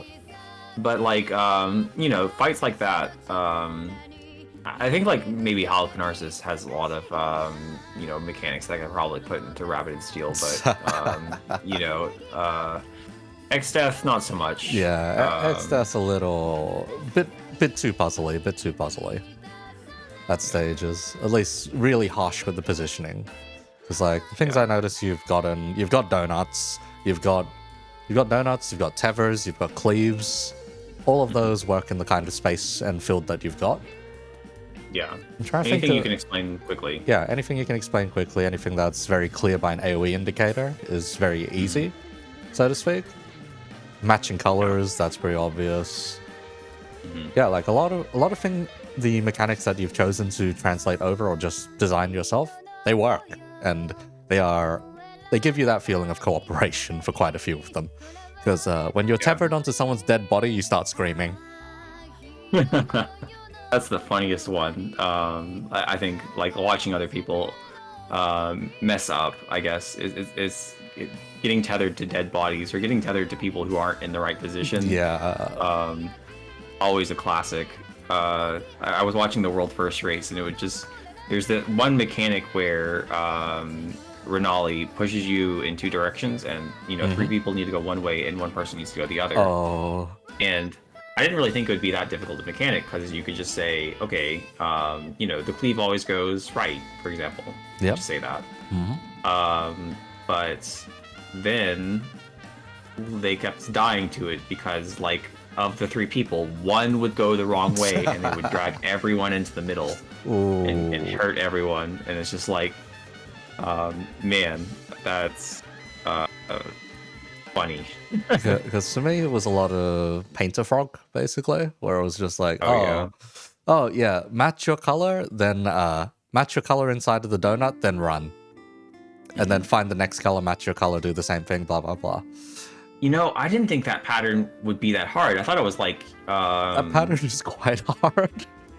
I thought it was... Because, okay, it's one of those things... See, this is the difference between me testing it by myself and playing with other people. Because that pattern is exactly the kind of thing that's extremely easy if you're just controlling all the characters with different controllers. So you just push the control stick in the same direction, and both characters move, and there's no problems. Yeah. But when you're playing with other people... like, okay, one person wants to move around the AoE and one person wants to move through it, and the AoE hasn't spawned yet, so it's fine to move through it. Yeah. But then like that conflict slows them down, and it ends up like with them screwing up. The level of screaming I've had during that mechanic is probably the highest. Basically, just due to just like, okay, we need to do this very fast. Okay, blah blah blah. Then the next mechanic shows up and we're like, okay, match colors. The thing with it was match colors, then spread for the lines. But the thing that keeps getting flipped in the script for us is just like, we need to spread first, right? No, we need to match the colors first. Yeah, maybe I overtuned that one. Yeah, because that one kept catching us. We were just like, okay, we got past the funny match colors and expanding ball mechanic. Okay, what's the next one? Match colors and deal with lines. And our first thought is we had to deal with the lines first, and we kept wiping there, basically. Yeah. I think it came out really well in Lunar, but I think the hard mode might be a little... It's one of those things that was just way too easy right before launch, so I made it a little bit stronger. Fair enough. If you don't mind me asking, how did you come up with like the scaling for multiple players? I just, one of the things I wanted to do was, it already gets a little bit more difficult with multiple players just because it's more chaotic. Yep. So one thing I wanted to do was make sure that each additional player wasn't like a hindrance. So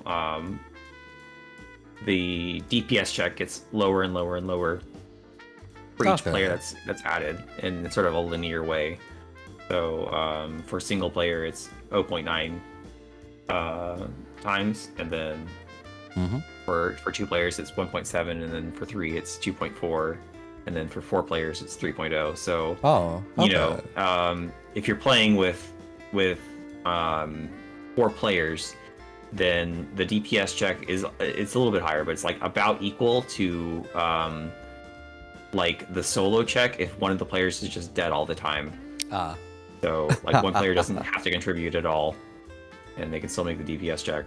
Surprisingly merciful. Surprisingly merciful. Huh.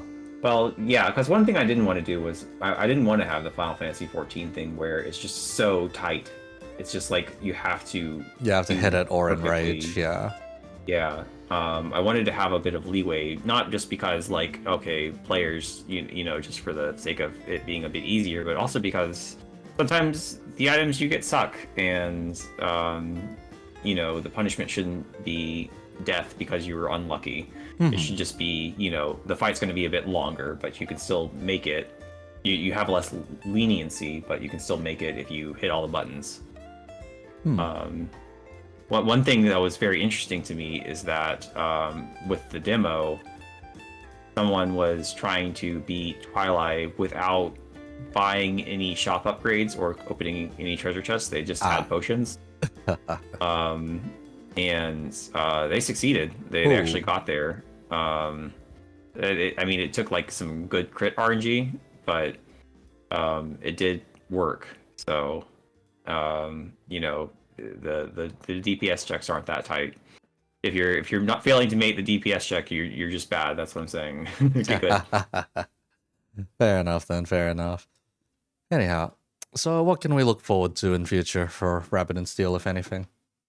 So the first thing I wanted to do immediately is fix all the bugs. There's still like a bug that's been very annoying where players sometimes people get desynced, so like the host will move forward but the players won't, or you know, the host and some players.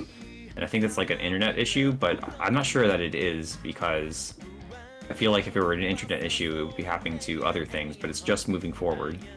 And nothing else. So there's probably some sort of problem that's happening with that command, and I still have not figured out what it is. And it's really hard to reproduce as well, because it just randomly happens. Yeah, it's more common on spotty connections from what I've noticed, but yeah, so it might have something to do with lag or something like that. But it might fail a check or two somewhere, basically, something like that. Right. So there's that bug. So bugs fix is what I want to do first. After that, I want to do.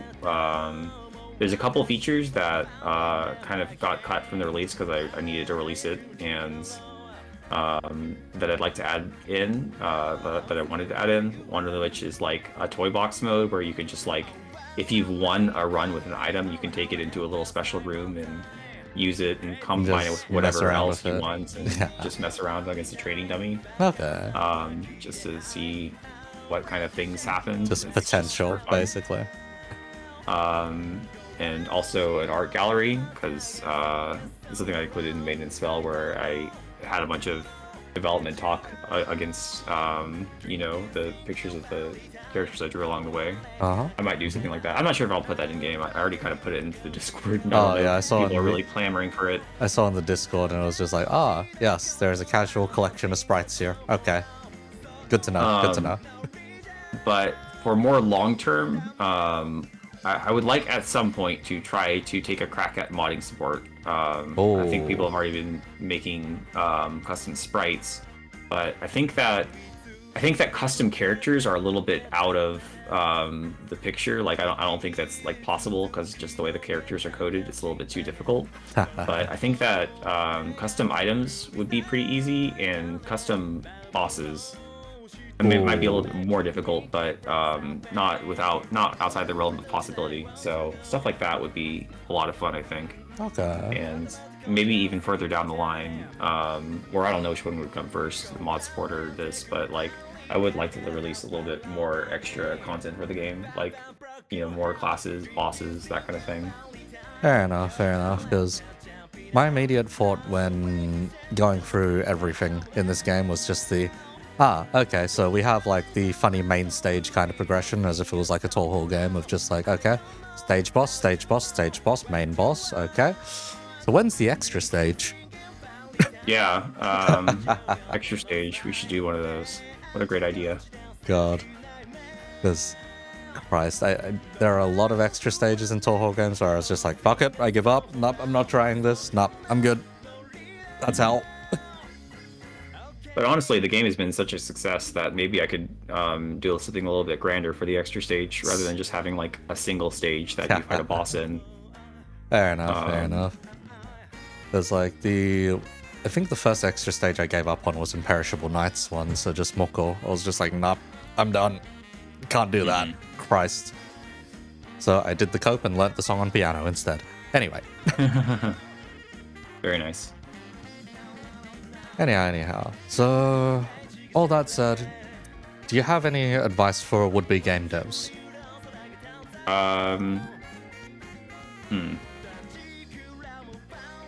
Well, I guess it depends on like what you want to get out of game development. If you just want to make things, then make things, I'd say.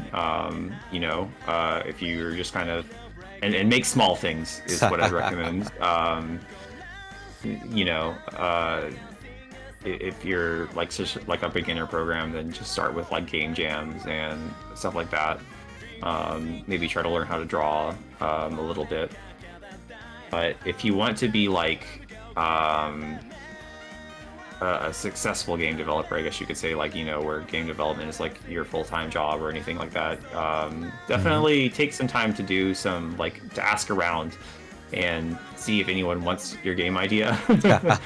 Like, show your prototype around to people, get some feedback. I think that a lot of things that some indie developers fall into is that they make the thing that they want to make, and sometimes that works out. Like, I don't want to knock it or anything, but like, the people who buy your game is your audience, not yourself. So ask people for their feedback, get some playtesting done, try to see how people are reacting to your game, and don't be too stubborn. I mean, you can be stubborn in certain places. You don't have to listen to every single piece of feedback, but don't be too stubborn about your vision, and try to like. And also, by the way, don't try to learn the skills. If you're going to do it professionally, try to learn the skills to do it before you like quit your job or something like that. It's probably a good idea as well. The learning process is oh boy. Yeah, because games are quite complicated, and the thing is, like, another common mistake I see with some indie developers is that they think that if they just spend enough time on something, then they'll have something good. And it's very easy to spend a lot of time on something and just make a mess. I've been through that before. Oh god. If you don't know what you're doing with coding, then it's very easy to like have some bunch of spaghetti code that you can't really change or fix. Spaghetti. And another thing is, like, with art, for example, it's if you're not like an artist, it's kind of hard to have a little bit of a discerning eye for like art. You can get away with it in the indie space. I think you can have some kind of bad art, but and it's a little bit easier to correct if it's like really bad, and it's easy to improve at because you can like just you get better over time. But if you have a bad code base, it's can be quite fatal. Oh, don't worry. I am very familiar with how fatal bad code bases can be, because I've got two horrifying examples. So, let's say a AAA studio out there had a certain gun that would for some reason manage to break the game every other week, basically. This company was Bungie, and the game was Destiny 2. The gun was a funny thing called Telesto. Oh my gosh. Now, Telesto... I actually have a friend that works at Bungie. Oh god. And he was actually I don't know if this callback way back to the beginning of this talk, but he was the friend that got me into the game development industry in the first place with the casino job. And he's just been around, like, he worked at that thing, and then he worked at a different AAA studio. Or sorry, he worked at Sony for a while at Gaikai, which was like their cloud streaming thing that they had. And then he worked at Blizzard for a while, and then he got laid off because he worked on the Hero of the Storms team. Oh shit, yeah.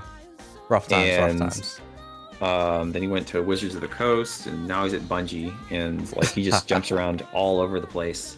That's a lot of experience, man. Goddamn. Yeah, it's sort of weird because sometimes that's what game development is like. If you're just like a salaried employee, you just jump from company to company to company, and you're sort of at the mercy of the winds.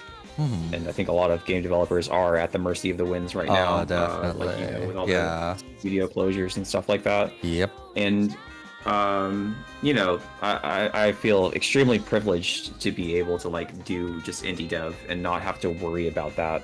Not have to worry about like, I mean, I guess I have to worry a little bit because my game could fail and then I'd have to, I don't know, put my tail between my legs and go back to mobile gaming or something like that. Christ. It hasn't failed. It's been a rousing success, but it could have failed. Yeah, it could have. Yeah. And that's like the horrifying part, basically. But the important thing is that that's it within my control, and as opposed to like, you can make the best game ever, and apparently Microsoft still will fire you. So. Oh yeah. But yeah, Telesto, they disabled the gun because it was causing problems. But the gun re-enabled itself. Has a mind of its own. Yes, it has a mind of its own. It just went like, no, you can't do this. No, Telesto is the best though. You cannot remove Telesto. Bugs have a way of doing that. Like you think you fixed something, and then you remember fixing it, and then it just comes back. It's almost like your game decays over time. Yeah. Even though you haven't changed it, like you find new bugs, and some of them are like old bugs that you fixed already, and they managed to pop back up again. Like there was one bug in my thing that came in recently that I had to like do a double take where one of my items wasn't working, the lullaby harp, and I fixed that before in beta testing. Like they were like, hey, but the lullaby harp isn't working over online, and I fixed it, and then the game comes out and it's like, hey, the lullaby harp isn't working online. I'm like, what? Ow, I fixed it. I already fixed it. How's it not working? And of course I did miss something. But it's just funny how that stuff happens. Yeah, it can be really funky how code bases can just find a way, so to speak, because the other example I had was Mount and Blade Bannerlord. Now, you'd think that, this studio is probably, or Tale Worlds has probably got it figured out. They figured it out over the course of like 3 or 4 different iterations of Mount and Blade. Should probably be fine. Now, my brother does a lot of modding for that game. For whatever reason, he's absolutely obsessed with it. Keeps adding additional features to his mod, and then a new update comes out. Now, normally new updates for a lot of games, like it's like, add maybe 1 or 2 integers, add a little extra thing here and there, and your mod starts working again. With Mount and Blade, how does one put this? They refactor their code almost every patch. Yeah. So it's almost that's funny. Built from the ground up every single time, and he has to go back through all of his XMLs of mods and everything and refigure everything out. And it's just like, oh, Jesus Christ. This is a certain level of misery. Yes. Oof. Hello there. Hi. Oh, hello. Hi, that is just my girlfriend. She's woken up and handled a few things for the cat. Anyhow. Hello. Yeah, I mean, like, I do feel sympathy for the mod developers, but also sometimes things do need to be refactored in order to keep up development pace. Like, if things need to be fixed, then they need to be fixed. Yep. And that's kind of a nightmare as well, especially when you've got like a live product out. Like, there's one thing that annoys me about GameMaker is that their string functions. GameMaker is a very old engine, and they want to try to have like make the legacy game work. Ooh. So their string functions all start from 1 because they were based off of something. Sorry, this is like programmer. If you're not a programmer, you probably won't understand, but. Normally, programmers start counting from 0. So you go 0, 1, 2, 3, 4, 5. All of GameMaker is just the string functions, not all of GameMaker entirely, but just the strings. So if you're like string concat, like this to this, or string substring, then it starts counting from 1. Like the first one is 1, 2, 3, 4, 5, 6, and it just throws every single thing off. But it's never changed because they want to support legacy projects, like if something updates from years and years ago. Oh, and then of course, now, like, since the string functions are the way that they are, now games from 2 years ago use those same string functions, so even you can never change it basically. God. Because it would break something. It would break quite a few things actually. Because the moment you said starting from 1, I'm like, oh no. Yeah.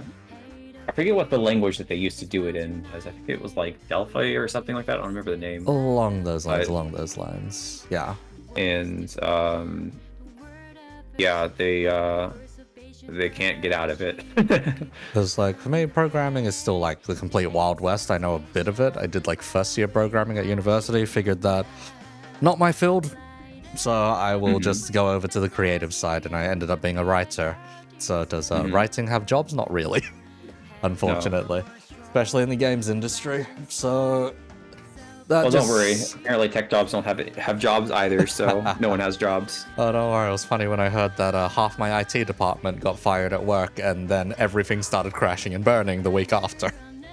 Yeah. So they put out an ad to hire people back into the IT department. Isn't that funny? Anyhow. But yeah, for myself, when it comes to game dev, it's mainly just been odd jobs doing QA here and there, and then just suddenly like, okay, if I want to do a project, the scope of what I can personally do by myself as a solo developer is probably just a tabletop game, so that's where most of my focus is instead, so TTRPGs, rather than creating full-on video games. The current one that I'm working on is one which is basically, how does one put it? Almost the equivalent of best of 3 rock, paper, scissors. I see. So it's kind of like a quick party game kind of thing. Not quite. It's a full TTRPG where you develop skills and all that, blah, blah, blah. But the main combat system is you select a certain number of things to chain up in a sequence. Your opponent selects the same, and then you compare them against each other. And then depending on those results... Like how combat works. Yeah. Depending on how you do damage, blah, blah, blah. That kind of thing. And then if you're smart about it, you can disarm the guy, you can parry the guy, etc. And the main part of that is enemies should have like specific patterns that they follow. So as you fight them, you then learn how to deal with them. So rather than rolling dice, you just make an informed decision of how to handle them. So is there like a DM that controls what the enemy does? Or is it just like cards? DM gives like a description, and then, you throw it at it, pretty much.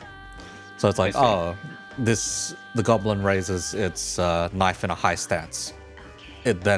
You'll then learn that particular sequence, and then every time the DM says that, you've got an answer. So that eventually you learn the patterns of creatures, you become a better monster hunter, basically. Interesting. You know, when you say that, it kind of reminds me of... I actually have the Dark Souls board game. Oh god. Yeah, the Dark Souls board game is real actually funky, yeah. Yeah, it's really interesting, but the way that they do enemies, where it's just a deck that you shuffle, and then, like, the AI, quote-unquote, is just, the deck in order. And they'll, like, if you're fighting the gargoyle, you shuffle the gargoyle deck, and then you just flip over the cards in order, and it's like, okay, this is what he's doing next, this is what they do next. And then, once you've gotten through the deck, because it's only like 5 cards, you don't shuffle it, you just put it back in order, and then you know what the boss is going to do. So it's kind of like that idea that you can learn the boss as you fight it. Because card game AI is a pretty funky thing.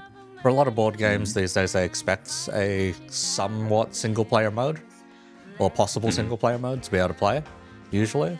So there was this interesting, let's see, I guess, drafting kind of card game that I ran into a couple of months ago called Blade Rondo. And that one, like, the aesthetic is probably up your end, basically. It's just all, how does one put it? All girls with weapons fighting each other kind of affair. Anyway, aside from that part, they put a focus on developing single-player modes for each of their boxes. So you can draft out your deck and everything, and then you pit it up against an AI opponent. And then there was like specific actions this AI would always take. If not, there was like a sequence of actions, and they found a way to like train cards along and specific skills that your opponent would do, etc. So eventually it came out to a pretty robust AI. Interesting. That's really cool. Because yeah, single player board games have seen a rise in popularity, mainly because it's harder to get people together in the same room, but not as much these days. It's hard to get people together in the same room, and it's also hard for them to care about, a new card game, board game thing when, Munchkin's right there. You have to be a bit entrenched before you can start people on new stuff. Like, I used to run an anime club back in the day, back in university. We had like 300, 400 members, whatever. But one of the most common things we would do is we would always have like a circle of people playing some kind of social deduction game. So if there was new players, we'd ease them in with something simple like Mafia, because that's just throw deductive reasoning until it hits the wall and you kill someone. Right. But then eventually it just moved on to, say, Werewolf, One Night, that kind of thing, and we just had boxes and boxes of these games stacked up in the locker, so that anytime people came in, you'd see like 1 or 2 circles of people screaming at each other or whatnot, and it's like the least weeb thing you could expect when going in. Holy shit, these people are socializing, they're not just watching anime, what the hell is going on, basically. Yeah. And yeah, that sounds like a lot of fun. It was a lot of fun, and then COVID eventually hit, but yeah. That time was great though, because you'd always have people come in, get curious of what the hell was going on, and then they'd join up and see that, social deduction is fun when you've got a group that can go ham with it. And people got really good at it. People were able to snipe out killers really quickly. But that's the thing you eventually come to the problem of, is that when your player base starts skilling up, so to speak, or reading particular tells and whatnot. Yeah, the social deduction games really work well when everyone's kind of just playing for fun. Once they get serious about winning, then it becomes very, very difficult to have a balanced game. You get that logic of the people that try to get good at Among Us, for example. Basically. Oh my gosh, I was about to bring that up. Like, I saw there was something like a $10,000 back when that was like the height of the thing. There was like a $10,000 streamer Among Us tournament, and just the way they played was like they all stuck together, like really, really tightly stuck together. Like, it's not fun anymore at that point, is the thing. Yeah, it's just really not. Like, that's not the way. Like it's just not. It's not the way it's meant to be played, and it really turned the game into like something else, and that's what they become if you're a little bit too serious about winning. Yeah, because it gets to that point of still optimizing the fun out of a game at the end of the day. And the thing is, when you design something for like more competitive play, you still want it to be fun despite being competitive, rather than resorting to degenerate strategies. Because when you start resorting to degenerate strategies, there was a certain time in Overwatch where that was not a great time. Oh yeah, I mean, like that's just the sort of thing, the metagaming, and that's actually one of those things that I really, really try to avoid in my games. Yeah, because I was figuring, because there was at no point when trying to prog your game did I figure there is something meta here that I really need to play, basically. Well, the reason behind that is because the goals are just like to have fun and win. The thing about metagaming is it usually happens when there's some sort of external thing that you need to get. Like, so for Overwatch, for example, you might have to like progress a battle pass, or if you lose, your ranking goes down. So like in Maiden and Spell, I did not include a ranked mode, even though some people asked for one. Not because one reason is just because I don't think I'd have the player base to sustain it very long, but also because like that's the seed of toxicity that you plant. Like, if you're not playing for fun, like you know if you're good at the game, okay? Like if you win a lot, then you're good at the game, and if you lose a lot, you're bad at the game. Like, do we really need a point to attach a point to your head that's like prestige, here's basically. Your score. Yeah. Here's your same in Rabbit and Steel. Like, all the unlockables are cosmetics. There's no like meta progression where there's like gear that you need to get, and that you might get angry about someone for not getting them their gear quick enough because you're losing.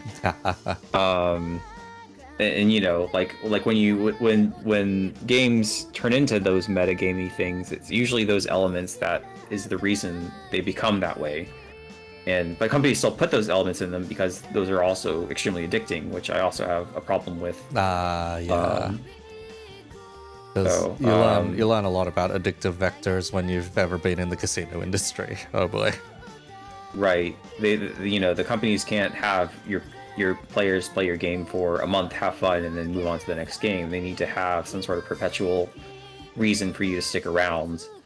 And you know, I did see some people in some places talking about Rabbit and Steel as like, oh, there's no metagame progression. It's so boring. It's like, yeah, there isn't. And there's not meant to be.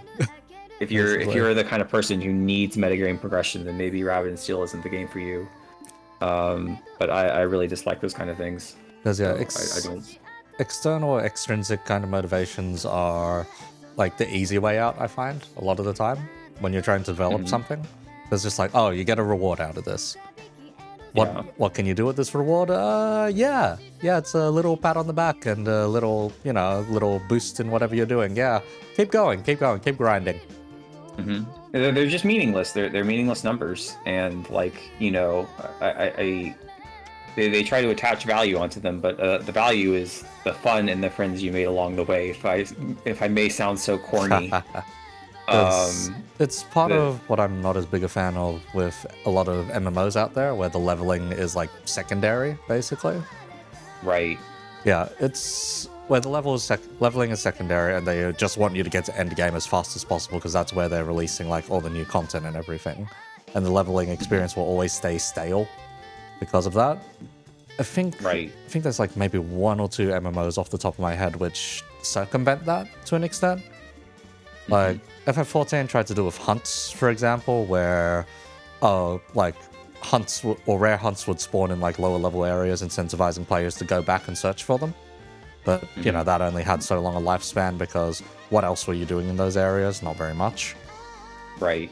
Compared to like, oh, now they've shifted it so that you can just do end game hunts, and like those will spawn in like end game areas anyway. So why would you ever go back? And it turns into like a rotational kind of thing where every new expansion there's a set of maps you visit and then never visit anything else.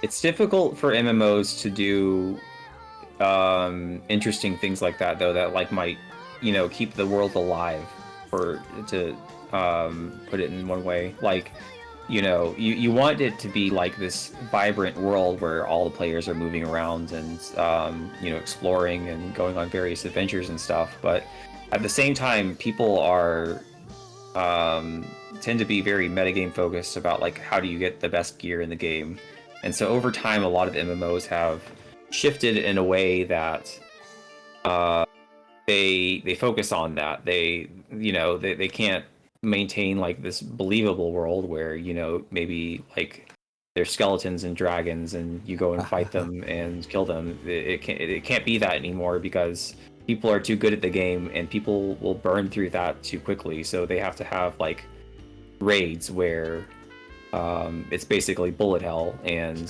because bullet hell is the hardest possible thing they could come up with. Yeah. Dodging AoEs. Yep. You know, the believability of the world sort of hurts over time, and I think a lot of that, the reason why it's become that way is because of sort of those meta progression things where in early MMOs, you could have the meta progression and people wouldn't worry too much about it. Like, people wouldn't worry if they were level 30 when someone else was level 50. Yep. Because, you know, they were taking the adventure at their own pace. But now it's kind of like, if you're not at max level, then you're not participating in the community even. You might as well not be even playing the game. Because I think there's one MMO that solved the above problems outlined, and that's it. Because I can't think of any others which managed to solve it quite as well, and that's just Guild Wars 2. And Guild Wars 2 is because everywhere you go, you're level scaled. So even if you're at max level, you're still on even footing with everyone. They give you a lot of incentive to revisit the old areas, mainly because there's like unique loot there, blah blah blah, and stuff that you can use in the end game just because you've done this particular event at max level, so you will always come back to certain areas. So the entire map is always populated, and it's actually quite wild because it's one of the few MMOs where when you're visiting low-level areas, you don't feel like it's a ghost town. There's always people around, and they have a mega server system that merges everyone together and merges like separate populations into like a more joined area so that you can actually see more people. So they do every effort possible to make it feel like you're not alone. And then the funny thing with that is they also solved the gear progression issue. Because gear from 12 years ago is still the end game gear. Because once you hit level... Like based on region, right? Something like that. Once you hit level 80, that's it. There's no further levels to progress beyond that. There's no gear higher than level 80 ascended gear. Once you have ascended gear, you are in the end game. That is perfect gear for the next however long this game is going to run. And they have not changed that, pretty much. Interesting. Like, sure, there's like options. You can get different substats. You can play different playstyles with all of their classes and all that. And there's a lot of class identity. It's kind of nuts what they've managed to do. But at the end of the day, you know, it's like considered a second-rate MMO because it's not as high popularity or whatever. They've just solved a lot of obvious problems, but they're still... it's more popular in Europe, basically, is the main issue. Yeah, I get what that kind of vibe is. Like, yeah, the other thing about MMOs, that's just it. That's just the other thing is that like you have to have a certain amount of players, and people won't take your game seriously unless you're like one of the top games because there's so much investment of it that you don't want to be like the best player in Guild Wars 2 when, you know, other games that like if you're the best player in World of Warcraft, that has like a certain level of prestige because so many people play World of Warcraft. But you know, and certainly no one wants to be like the best player and put a bunch of time into some extremely obscure game. Yep. Because I've met some of the best players in Guild Wars 2, and it's just like, it's not even a competition at that point is the thing, sometimes. Because the skill disparity in that game is ridiculous. Because the devs have outwardly said that, a player that's just pushing buttons compared to a player that actually knows what they're doing is a 10 times difference in DPS. And that kind of skill ceiling and skill floor leads to some very funny things, actually. Instead of getting toxic elitism at the top, we actually get toxic casuals instead at the bottom. Where it's like, we should be able to earn this and that without doing this, whereas the game is designed around blah, blah, blah. But yeah, it's a whole funky rabbit hole, Guild Wars 2. And meeting some of the best players I've ever seen in that is insane stuff, what some of those guys get up to. But yeah, we're more or less getting to that point where we can start finishing up. So, you know what? There are 2 questions that I normally ask people towards the end of an interview. Recommend some food, any food whatsoever. Okay, so I have I've been trying to diet. I've been trying to like not be a fat person anymore. I mean, I'm not a fat person. I used to be like years ago, but I'm fairly thin now. But I think that my game is a success, so I might go and indulge in some General Tso's chicken at a Chinese restaurant, something like that. So that's my recommendation. My second recommendation would probably be like Indian curry with naan. That'd be amazing right now. Oh, fair enough. It's been a long time since I've had Indian curry, because like recently with curry, I've mostly had any kind of Japanese curry and then like Vietnamese curry, and those are like 2 completely different things almost. Because yeah, Vietnamese curry is like super runny. We put like a lot of coconut water in, coconut milk, and then just stir that all up, and it's a lot more mild. And then Japanese curry is a very unfortunate brown sludge sometimes. I like Japanese curry well enough, but I think Indian curry is probably my favorite kind of curry. It's got that right kind of mild spice and whatnot. I get it works sometimes, but debatable quality. Normally I just go straight for the butter chicken instead on the Indian days. Let's see, aside from that, recommended drink, any drink whatsoever. Okay, so I'm sorry to you as a bartender, but I actually don't drink alcohol. Oh no, that's fine. That's fine. People recommend plenty of non-alcoholic stuff. My drink, I guess, would be. Oh, actually, let me like. What brand of tea is this? It's like Bigelow caramel tea, is what I'm drinking most days. They have this brand of tea that's like this kind of flavor of tea that has like a slight caramel twinge to it, and that is my go-to tea. I've got like boxes and boxes of it because I never want to run out. Alright, so a slightly sweet caramelly tea. Got it. Fair enough then. Anyhow, it's been a pleasure being to talk to you and get you on here. It's been a long time since I've done one of these interviews as well, so yeah. Yeah, well, thanks for having me on. It's been a great conversation. Alright, let me see who the bloody hell is online and I can just send viewers over to. Let's see. Blah blah blah. Let's see. You know what? It'll do. Send it over to another Aussie mate.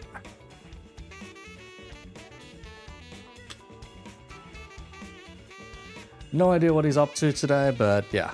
Call to arms, gate. I see. Fair enough. Anyhow, thank you for tuning in. Catch the rest of you on another interview if I actually manage to get this other interview sorted. Anyhow.